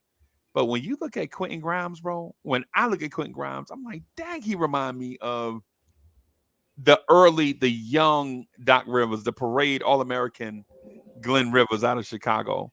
You know what I'm saying? The way they walk on the court, the way they move, how physical they are as defenders, how tough they are, and all of that. So but Doc couldn't shoot like Grimes. But I see the comparison though. Yeah, that's actually a good comparison. But back to my point, chat, that Freezie does, he doesn't want to give enough, credence to man versus the system. It's man who's going to make the decisions. It's man who's going to eventually end these games, or the reason how the outcomes are. It's not the man from the sideline. The man from the sideline is going to do, he's going to do what he can. Can a coach help you to win? Absolutely. Can a good coach put the right players in the right positions and, managing the time and all of that? Absolutely. It's all a part of the deal. Okay? But it's the players at the end. It's not an accident that Joe Montana won all of those rings every chance he got he was put in those positions. Because why? He was just a better player at that time. He knew how to handle himself in those times. Same thing for Tom Brady. More times than not, Tom TB12 is the winner. Great players. MJ, 23, not 45 necessarily. See what I'm saying? Like, you put him in those positions over and over again. I don't care how many triangles there is. I don't care if you told me the triangle was going to get you a bucket every time down. As long as that man was in the offense running the triangle, you could sleep pretty well at night. Okay. That's all it is. You need those guys that have the awareness that you need in key moments of the game. See, that knows when to break away from a system play, because I got to feel my opponent cross the line. he tugging at his shorts a little too much. He tired. I can take him on his slant. We don't put this one. One of the reasons why Shaq and them could never beat Utah back in the days because Shaq refused to play the pick and roll. He refused to step out when they would put him in the pick and roll because why? Like a fish out of water. Didn't know what to do out there, covering the perimeter. The pick and roll is designed to take advantage of a big man. Yeah. Kareem Abdul-Jabbar would have struggled in the pick and roll, bro. Wilt Chamberlain would have struggled in the pick and roll. Hakeem Olajuwon did struggle in the pick and roll late in his career. Late, not early. Nah, because not early. Because multiple teams wasn't running it. It was only a big guy like that. He refused, but still, Utah ran it down their throat. Right. And those centers also played in a low post era where the big men didn't have to move his feet. When you started getting big men to move their feet, when you started getting big men walking and chewing bubble gum at the same time, they couldn't do it. You know what I'm saying? They had to stop and chew their bubble gum, spit the gum out, and then start walking. But they couldn't do both at the same time. We're not talking about Randy Brewer here. Okay? We're talking about some of the most gifted 300-pound people in the history of mankind. Right. Okay? We're not talking about Jack Sikma out here. Jack Sikma was good, bro. We're not talking about, we're not talking Bradley. we're not talking about Dan Issel. Dan Issel was good. Dan Issel was good. Jack Sikma was good too. We're talking about what's my dude Bradley or John Concat. We ain't talking about Fred Roberts. No, I get it. Or Oluwakandi. Yeah, we not talking about Raja. No, we're talking about a big dude. Vitaly Potapenko. No, we're not talking about those. We're talking about a big dude that knows when it's that time to play big. And I kill this guy a lot. It's because I think he's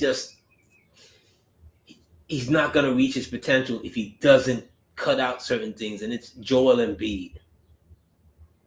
And what's really his passion for the game? Is it MVP trophies? Okay. Or is it to being in the best condition, the best frame of mind, the best offensive and defensive play that you can be that finally gets your team to the finals, at least to the finals? Yeah, he's a Pat Ewing clone, but he's not as good as Patrick Ewing, though. I think he's a better offensive player than Ewing. No, he has more opportunity. Better opportunity. Can you imagine if Pat Ewing couldn't be touched physically? In this era of guys that can't be, man, this dude. But they play for. See, they're playing for different things. Joel Embiid is a top 50 player all time, maybe top 200 player all time.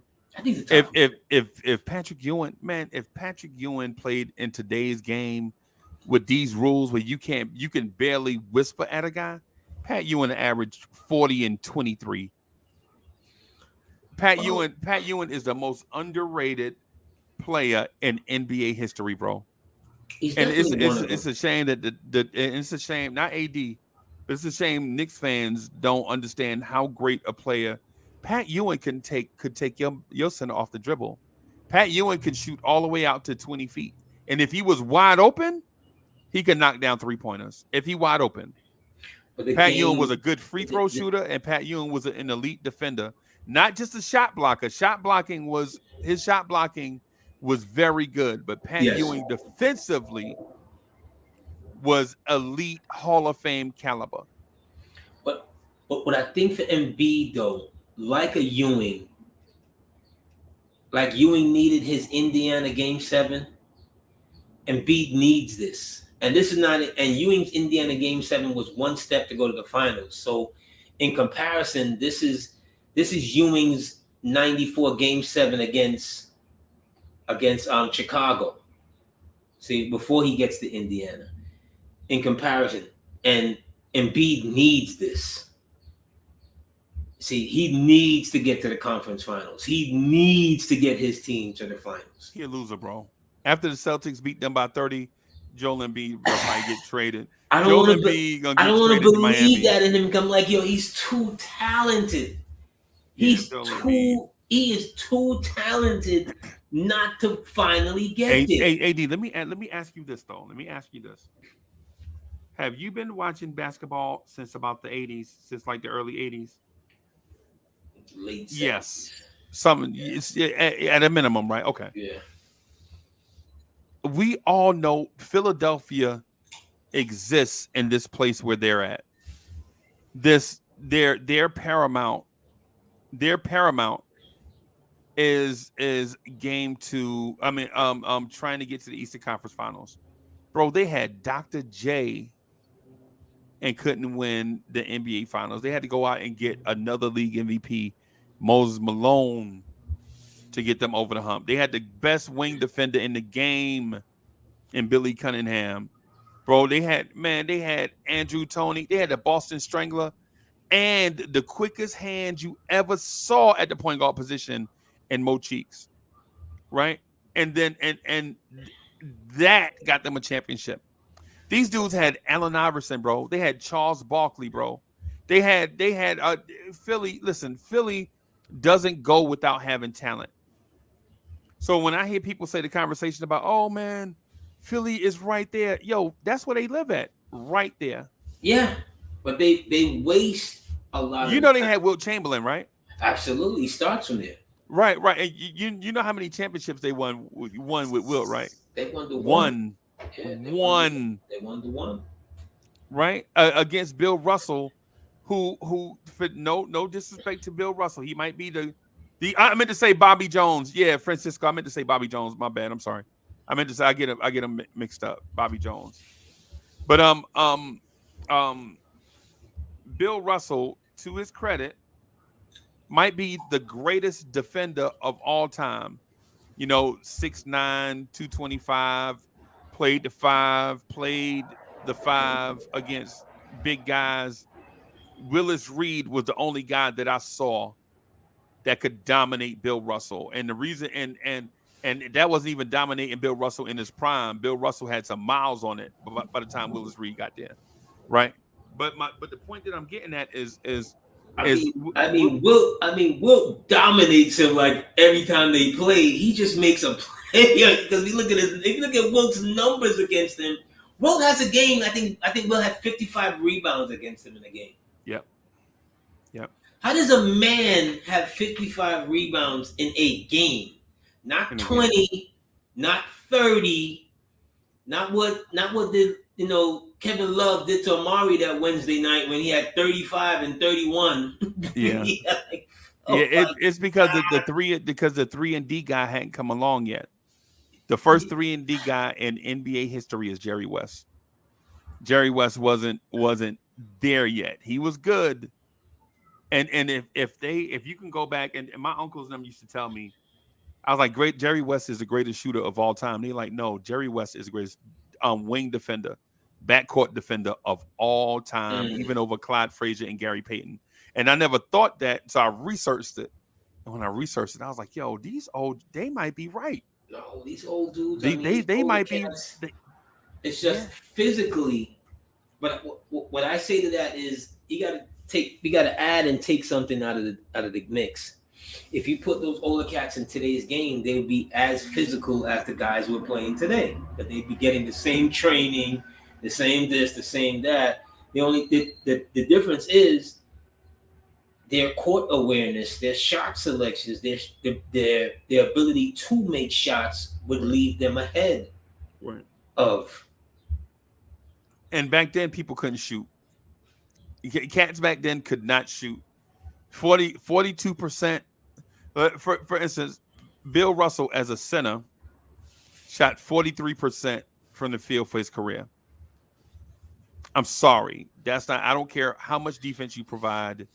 No, I know. Yeah, but it's they don't have him there necessarily for offense. They have him there for his team play. Right. And what they needed him, it's like when you say with the Philly and they have them having to get Malone. Doc was, I think, 31 at the time. Yeah. 31. Yeah. And back then, when you in your early 30s, you're no longer in your prime anymore. Especially back then. Back then, no. Like your early 30s, you're no longer in your prime. These dudes will go into halftime and smoke cigarettes. Yeah, it's a different. So he's like, it's like he can't be the engine anymore. Right. The year before, they lose to, the Lakers. Magic in his miraculous game 6, 42, 15, 6, whatever it was, some crazy numbers Magic has. Yeah.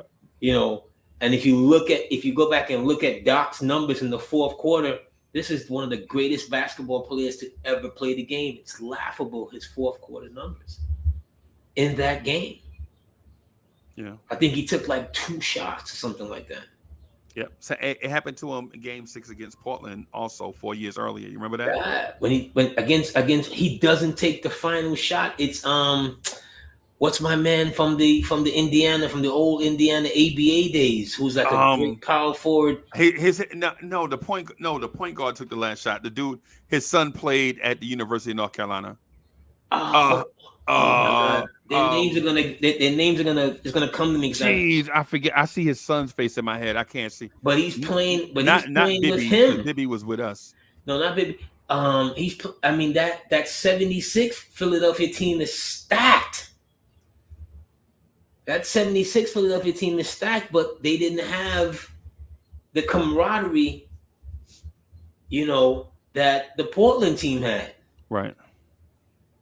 So Doc is kind of drifting along more into that NBA, statesman, commercials and all of that, and indubitably and all of that. Oh, yeah, McGinnis. McGinnis, right? His name. McGinnis. I can't remember his first. McGinnis is the power forward, right? was with Indiana, and McGinnis takes like the final shot. Yeah. When he asked Doc about it, Doc was like, "Well, he gave a Doc answer." Very classy. Yes, Doc is never going to be controversial. Doc is never blaming nobody else. Doc is outside Roosevelt, Long Island. You know what I'm saying? Mm-hmm. Doc was always cool. That's right. Just who he was. He wasn't gonna, cause a situation. But he wasn't no longer that we can depend on him for that amount to win the championship. And to Philly's credit, they went out and got the guy. Which, for a lot of people who don't remember Moses Malone, rest in peace, Moses Malone. We've talked about him. George McGinnis, that's his name. George McGinnis, right?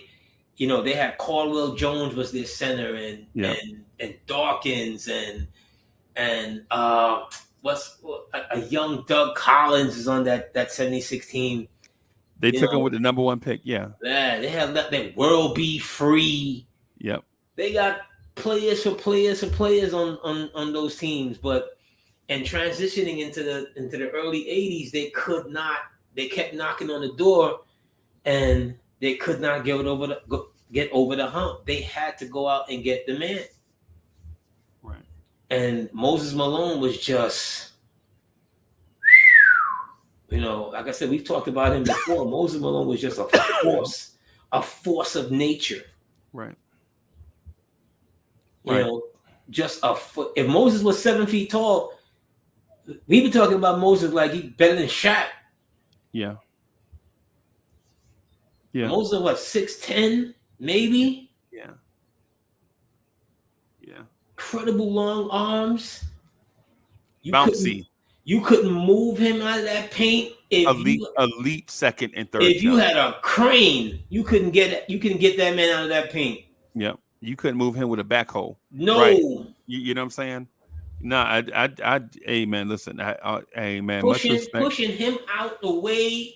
You see, like how we watch some centers today, and you're like, he was boxed out, but no one boxes out today. Right. Like they boxed out back then. You couldn't box him out. He was gonna absolutely tear your arm out the socket. Right. Right. You had to give him some room. Right. I saw Moses Malone catch the ball at about 18 feet and he just stood there with the ball. He wouldn't move because that wasn't his thing. He was not going to try no fake dribble. He was not going to try to shoot no jump shot. You know what I'm saying? As a matter of fact, you saw the evolution of the big man come through New York.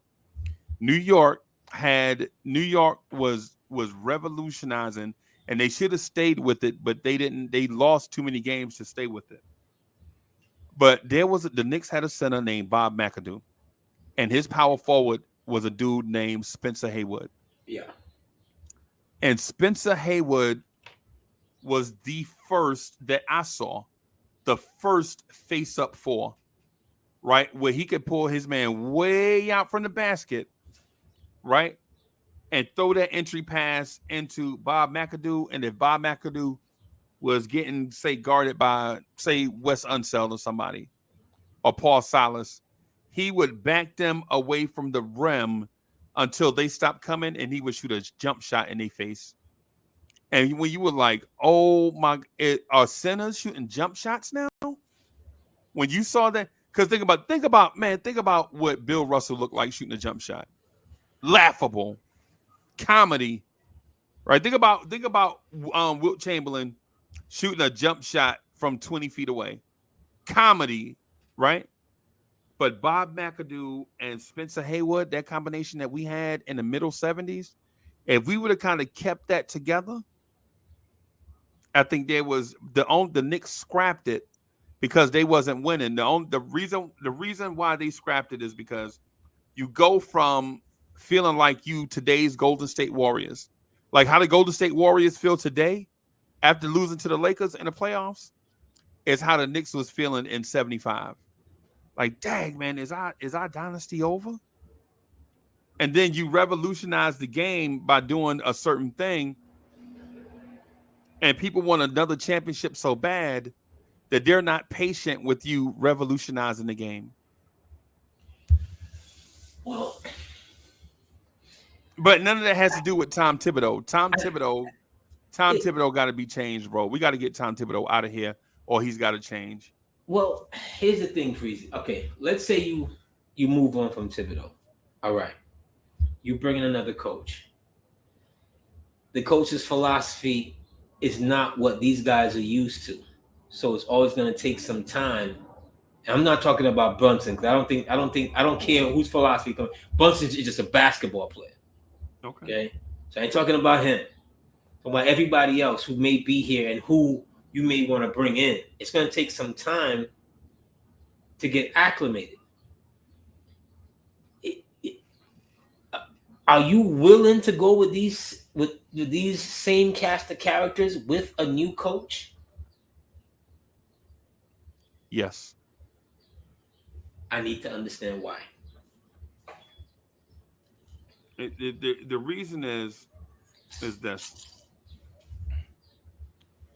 When the chess player puts his chess pieces on the board, he's going to move those pieces the way that he sees fit about winning the game. Right? But when that chess player gets up,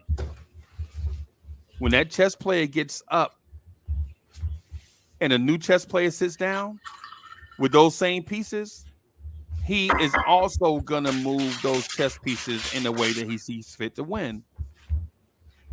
Right? And so what I mean by all of that, right? What I mean by all of that is just because you change coaches don't mean you get a worse coach. Right? Oh, sure, you might need some time for orientation. Everybody needs that. Tom Thibodeau needed time for orientation at the beginning of this season, and this is his third full season with the Knicks. Right? He had to figure out what to do with Cam Reddish. He had to figure out what to do with Evan Fournier. He had to figure out what to do with Derrick Rose. He had to figure out what to do with Jericho Sims. Right? Every coach needs that. What I'm saying is this: if the Knicks change coaches, they can't go out and get the same guy. Because if you're going to go out and get the same type of guy, you may as well have kept the guy that you already have.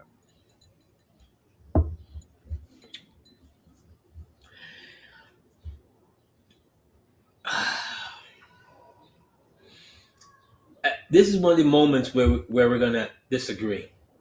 Okay. And strongly disagree with you. I don't want these same cast of characters back without significant additions. See, you need new additions. yeah, Okay. these guys need help. You don't need Ronnie, Bobby, Ricky, and Mike. You need some talent. Well, don't do that. Don't do that. I thought Bell Biv DeVoe was very talented. They made their mark. Okay. They made their mark, a significant mark. So okay, you can't separate them from that. But you telling me to cool it now? Absolutely. On that. Slow down. Don't lose control. You're right. But Freezie, if you can't move Randall and if you can't move RJ, they need to be bolstered significantly. Like serious support guys in roles that you can count on besides Josh Hart. That's already a done deal in my mind. They lose Hart like you're going backwards. Man, Josh Hart ain't a priority, bro. Oh my God, Freezie. Oh my God. Woo! I think he's a priority. I think he's definitely a top priority for you. A top priority is a star player that can bring the best out of Brunson, RJ, and Randall. Okay. So he's not that. He's a step below that. He's below that. And so if you telling me I'm gonna mess up a trade for Jaylen Brown because I got to keep Josh Hart, I ain't even a part of that conversation. No, I'm not a part of that conversation neither. But my thing is, Freezie, in order for you to stabilize your best ball players, you have to have guys like that. But in ways where you're not overusing them. Josh Hart is a catch-up packet, bro. No, stop. Josh Hart is napkins, bro. It's a condiment. Go get your main course first, and then consider what type of condiments that you want to go with them. Is that not the conversation we've been having? Any conversation that starts with Josh Hart is a priority this offseason is not a conversation that I'm just gonna be a part of because it don't make sense. If we're talking about no, I'm not gonna trade Randall for Giannis because I don't know how that's gonna affect Josh Hart. No, we're not. You know we're not talking about that, Freezie. You know that's not where we're going. But we're talking about as far as guys that lunch pail, guys that can we just worry about them after the fact? We are after the fact. Season's over. No, what I'm saying is we are after the fact. We're at the beginning. The off season just started. And we talking about Josh Hart and the off season just started? Yes. No, come on, bro. Yes, because he's a free agent. Absolutely. See, and the lunch pail guys always come in last. The architects come in first. The financiers come in first. The real estate guys come in first. Yes. And they do all of that stuff first, and then you get Joes off the street to build the building. Okay, that's fine. But I need this Joe close to the building. I need him in the city. I need him around. I need you to make him feel like he's going to be taken care of at some point. Nah, bro. And I'll worry about Josh Hart later. No. I can get a Josh Hart off the street. No, you cannot. Stop it. Yeah, yes, I can. No, you cannot. Yeah, Stop I can go get a Josh Hart from. No. I can go get. Hey, y'all remember? Hey, chat. Y'all remember two guys? I could go get a Josh Hart out of Favor right now. I can go to Favor, walk through the shoe section, and find a Josh Hart on sale right now. No, you can't. Stop it. No, you Bro, can't. Josh Hart is just an energy guy off the bench. That's it. He's just an energy guy off the bench. Freezie. That's all. Freezie, you need those guys. You need the PJ Tuckers. You need the Josh Harts. These guys, they bring a certain kind of energy and toughness that it's hard to replace. You see, you're never going to look at a Josh Hart and wonder you know, why is he's on the perimeter so much? Why is he on the team? No. Or why is he on the perimeter so much? No, that's never happening.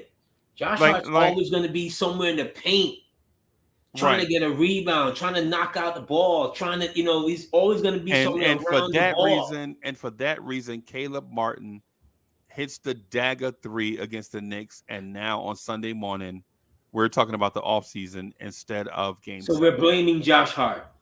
On that play. On that play, fine. But because of that play, you no longer want to be in the Josh Hart business. Is that what you're telling me? Is that what you're telling Nick Nation? Yes. Because of that. Oh wow. That's exactly what I'm telling you. You're wilding, Freezie. You wilding. My guy. Okay, well, give Josh Hart Josh Hart his 25 mil. Give Josh Hart his 25 mil over 5 years, and see how far the Knicks. He's getting more than that. He's gonna get somewhere around, I would say 50 for 3. I would say 50 for 3. Josh Hart is worth $16.8 million. Well, he's getting 12.9 now. See what I'm saying? So you're gonna have to give him a bump. So if I'm talking about 16 for 3, that's I'm giving him the bump. I'm giving him. Hold on. I'm giving him the Uncle Phil Jazzy Jeff bump. You'd rather have Fournier. You remember Jazzy Jeff? How Uncle Phil gave him the bump out the door. You are a sad man. Would you rather have Fournier or Josh Hart? Damn.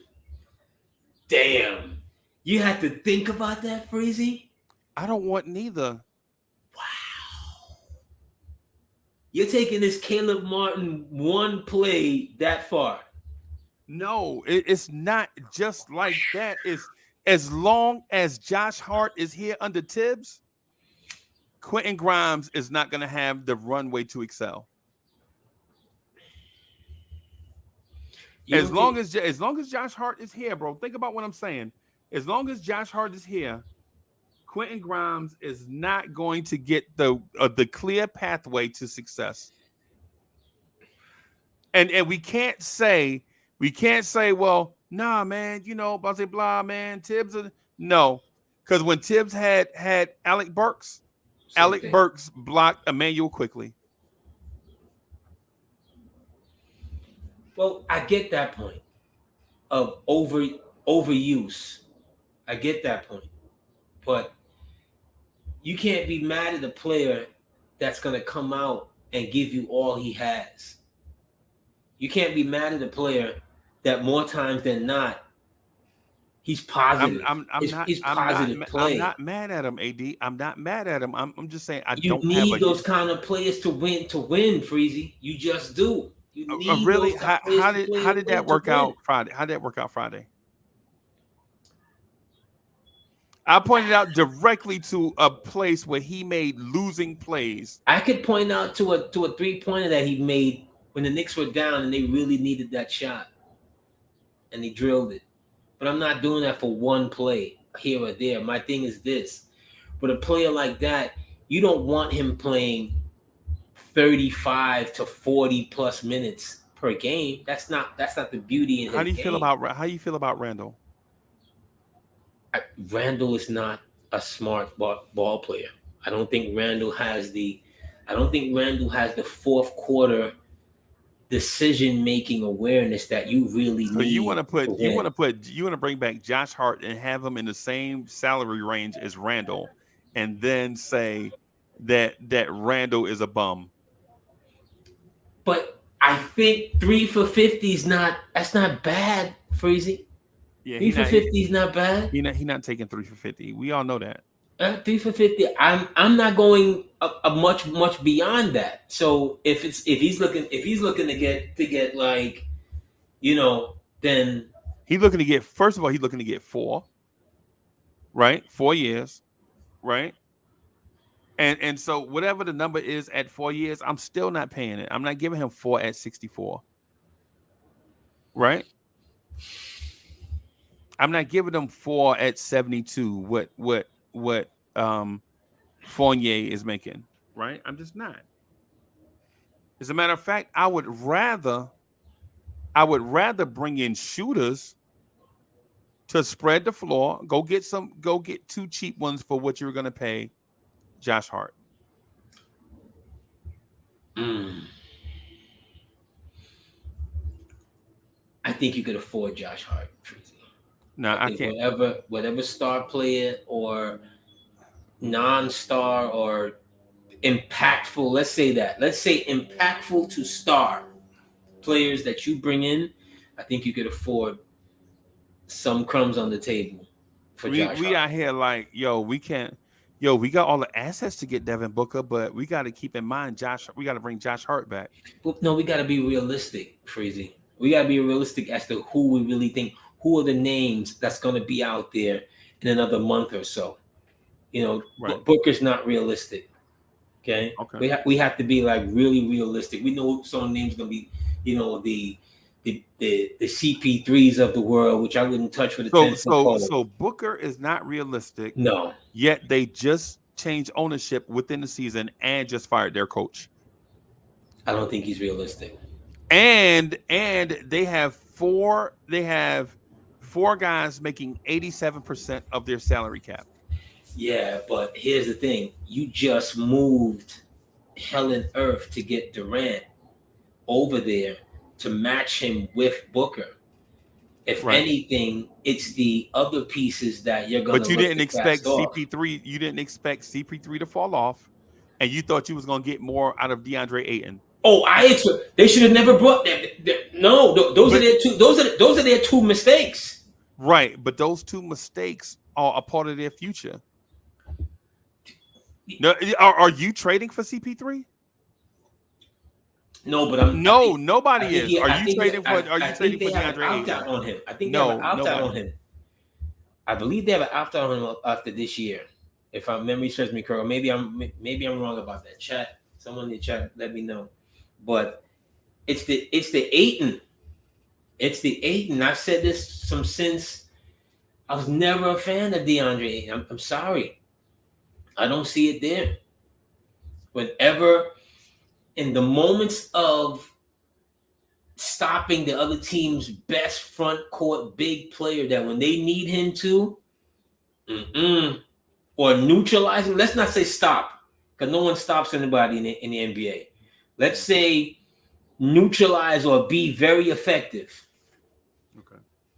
You can't depend on a no. Against Joker right now may be the best player in the NBA.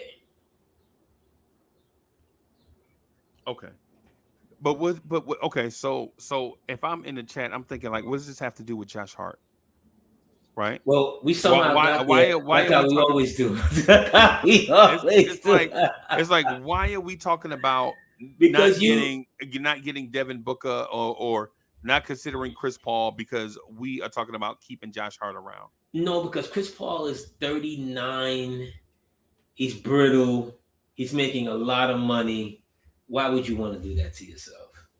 If you're not getting Chris Paul in some kind of really reduced salary, off the bench role, being that heady vet, that's not gonna, you're not depending on him for 35 to 43 minutes a night.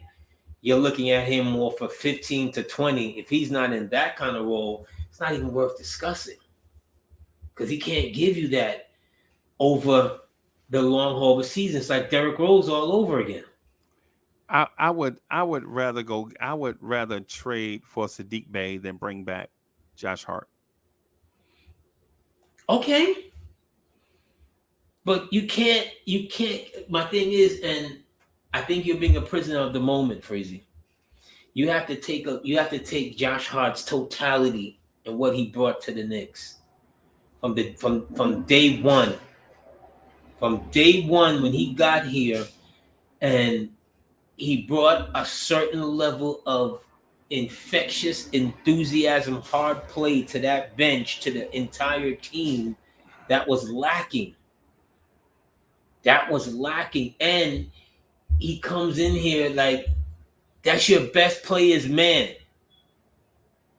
So the moment you get me something that I'm comfortable with, you're gonna let that walk out the door? Are you really trying to upset your best player right now? Yes. Then blow it all up. Then, if you're really trying to upset your best player right now, then what are we talking about? You know what our best player enjoys more than friendship? Winning. He's had nothing but success with this guy.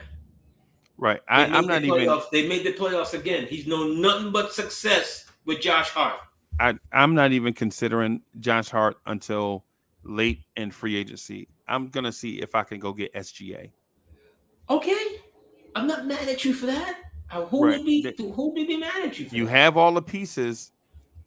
Like what Papa said, let's go get Ingram. Let's go get Brandon Ingram. Those are the only things I'm considering.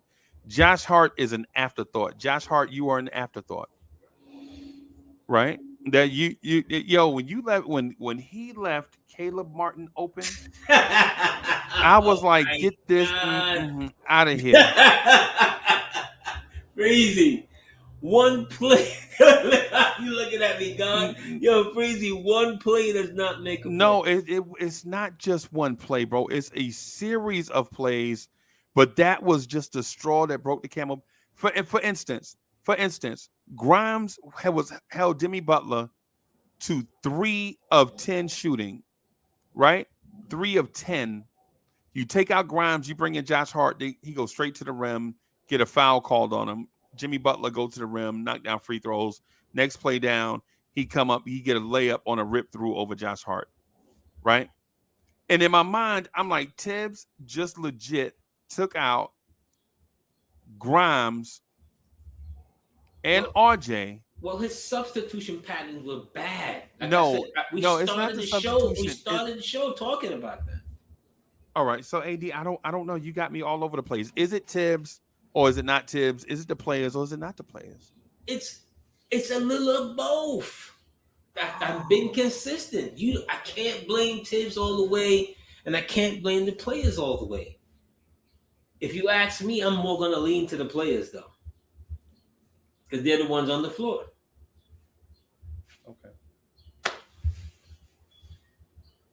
Okay. And we got a lot of work to do this offseason. That's what we're gonna be crying about for the next several months. Those are the arguments gonna start up all over again. You gotta sign quickly to this 4-year extension. You gotta get quickly his money. This, that, and the third. Okay. So basically, we just talked about it. The solution is keep everything the same and just add around the fringes. No. I think if you what's a bitter pill for this season, Freezie, is that we saw a way to the finals.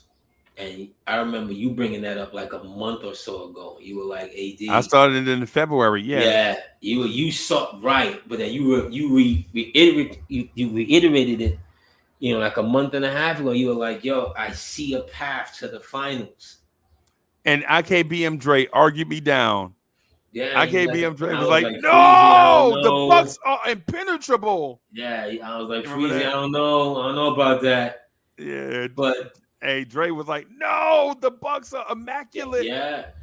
But what's gonna sting here is that this Miami team barely made the playoffs. We were the 4th seed. Like they sucked basically the entire year against us, they were great. And I'm with Alexander Rivera on this. The Knicks need a superstar, but based on the conversations I'm hearing from Knicks fans, that we don't need a superstar. We need to bring Josh Hart back. That's not what I'm saying. I'm saying no. I said that as well. Knicks fans, not just you, AD. Knicks fans in general. They don't want us. They don't want a superstar. They want to bring back Josh Hart. That's madness. I want to potentially look at this Jaylen Brown situation if there could be. Where are we gonna get the cap space from? You know what? That's for the capologists to figure out. Them same ones who said sign RJ to this 5-year, whatever, $150-something million that they gave him. Yeah. Okay? For 1 for 12 shooting in game 6. He made $25 million a year. For how long? For 4 years, basically. For 4 years. It's like 25 and a half. Them same ones that wanted to give him $100 million, right? $100 million for that game 6 performance. Go figure it out. Somebody in this chat wanted to give Josh Hart 3 for 50. Yes. That's half. That's half. For more work. For a role player. Better basketball awareness. I can count on it. Better basketball awareness? Did you watch? Hold on a second. Did you watch RJ in the Garden? Huh? In game 6, in game 5? In those moments in the Garden in game 5 in the fourth quarter? When that man looked like Ray Felton against Boston in 2013 when he couldn't bring up the ball. When Melo had to go up there and get the ball. He looked like Kemba Walker. He looked like Kemba Walker against the Celtics. Man, yes. Kemba Walker, the worst thing the Knicks ever did. Every time I think about Keystone Cops, I think about Kemba Walker, bro. It just didn't make any sense.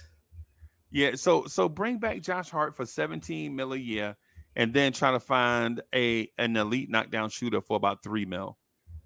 I think everything's on the table, Freezie. I think you call Portland. You start there. You call Toronto. They got some interesting pieces over there. I think you're absolutely right. I think you call Portland about Jeremy Grant, and you offer him Josh Hart's money plus some. That's an interesting piece, but Chat, would y'all rather have Jeremy Grant or Josh Hart? If I still got Obi and I still got Randall, why do I need Grant? Yeah, he'll play the 3. He only 210 pounds, bro. But my point is, RJ weighs more than Jeremy Grant. My point is, there's a lot of interesting possibilities this offseason. They can't come back away. They can't do what they did against Atlanta. You see, that's going to be my overall theme this off season. Okay. That's the mantra. You can't come back here with what you did, feeling another year. Another year it'll be better. No, you got to be honest. You got to be honest with Knick Nation. You got to be honest with yourself. Like, look. We fumbled the ball, okay, this past year, coach and players, and this is what we need to get better. And don't be afraid to make that move. Don't be a menace. Don't be a menace to yourself. Right. Okay. Don't be a menace to us. All right. But anyway, Freezie, I got to get out of here, sir. Me too, man. I gotta go get some lunch. But again, and then I gotta go out of town. We're gonna try to do the 718 boys in a little while. All right. So. Salute to the 718 boys. Salute to everybody in the chat. I don't know where this journey began, but I know where it ended. It ended with you, Uncle Freezie, and to all the mothers in the chat. Look for us in the world. And happy Mother's Day. Salute. Happy Mother's Day, y'all. Peace, y'all.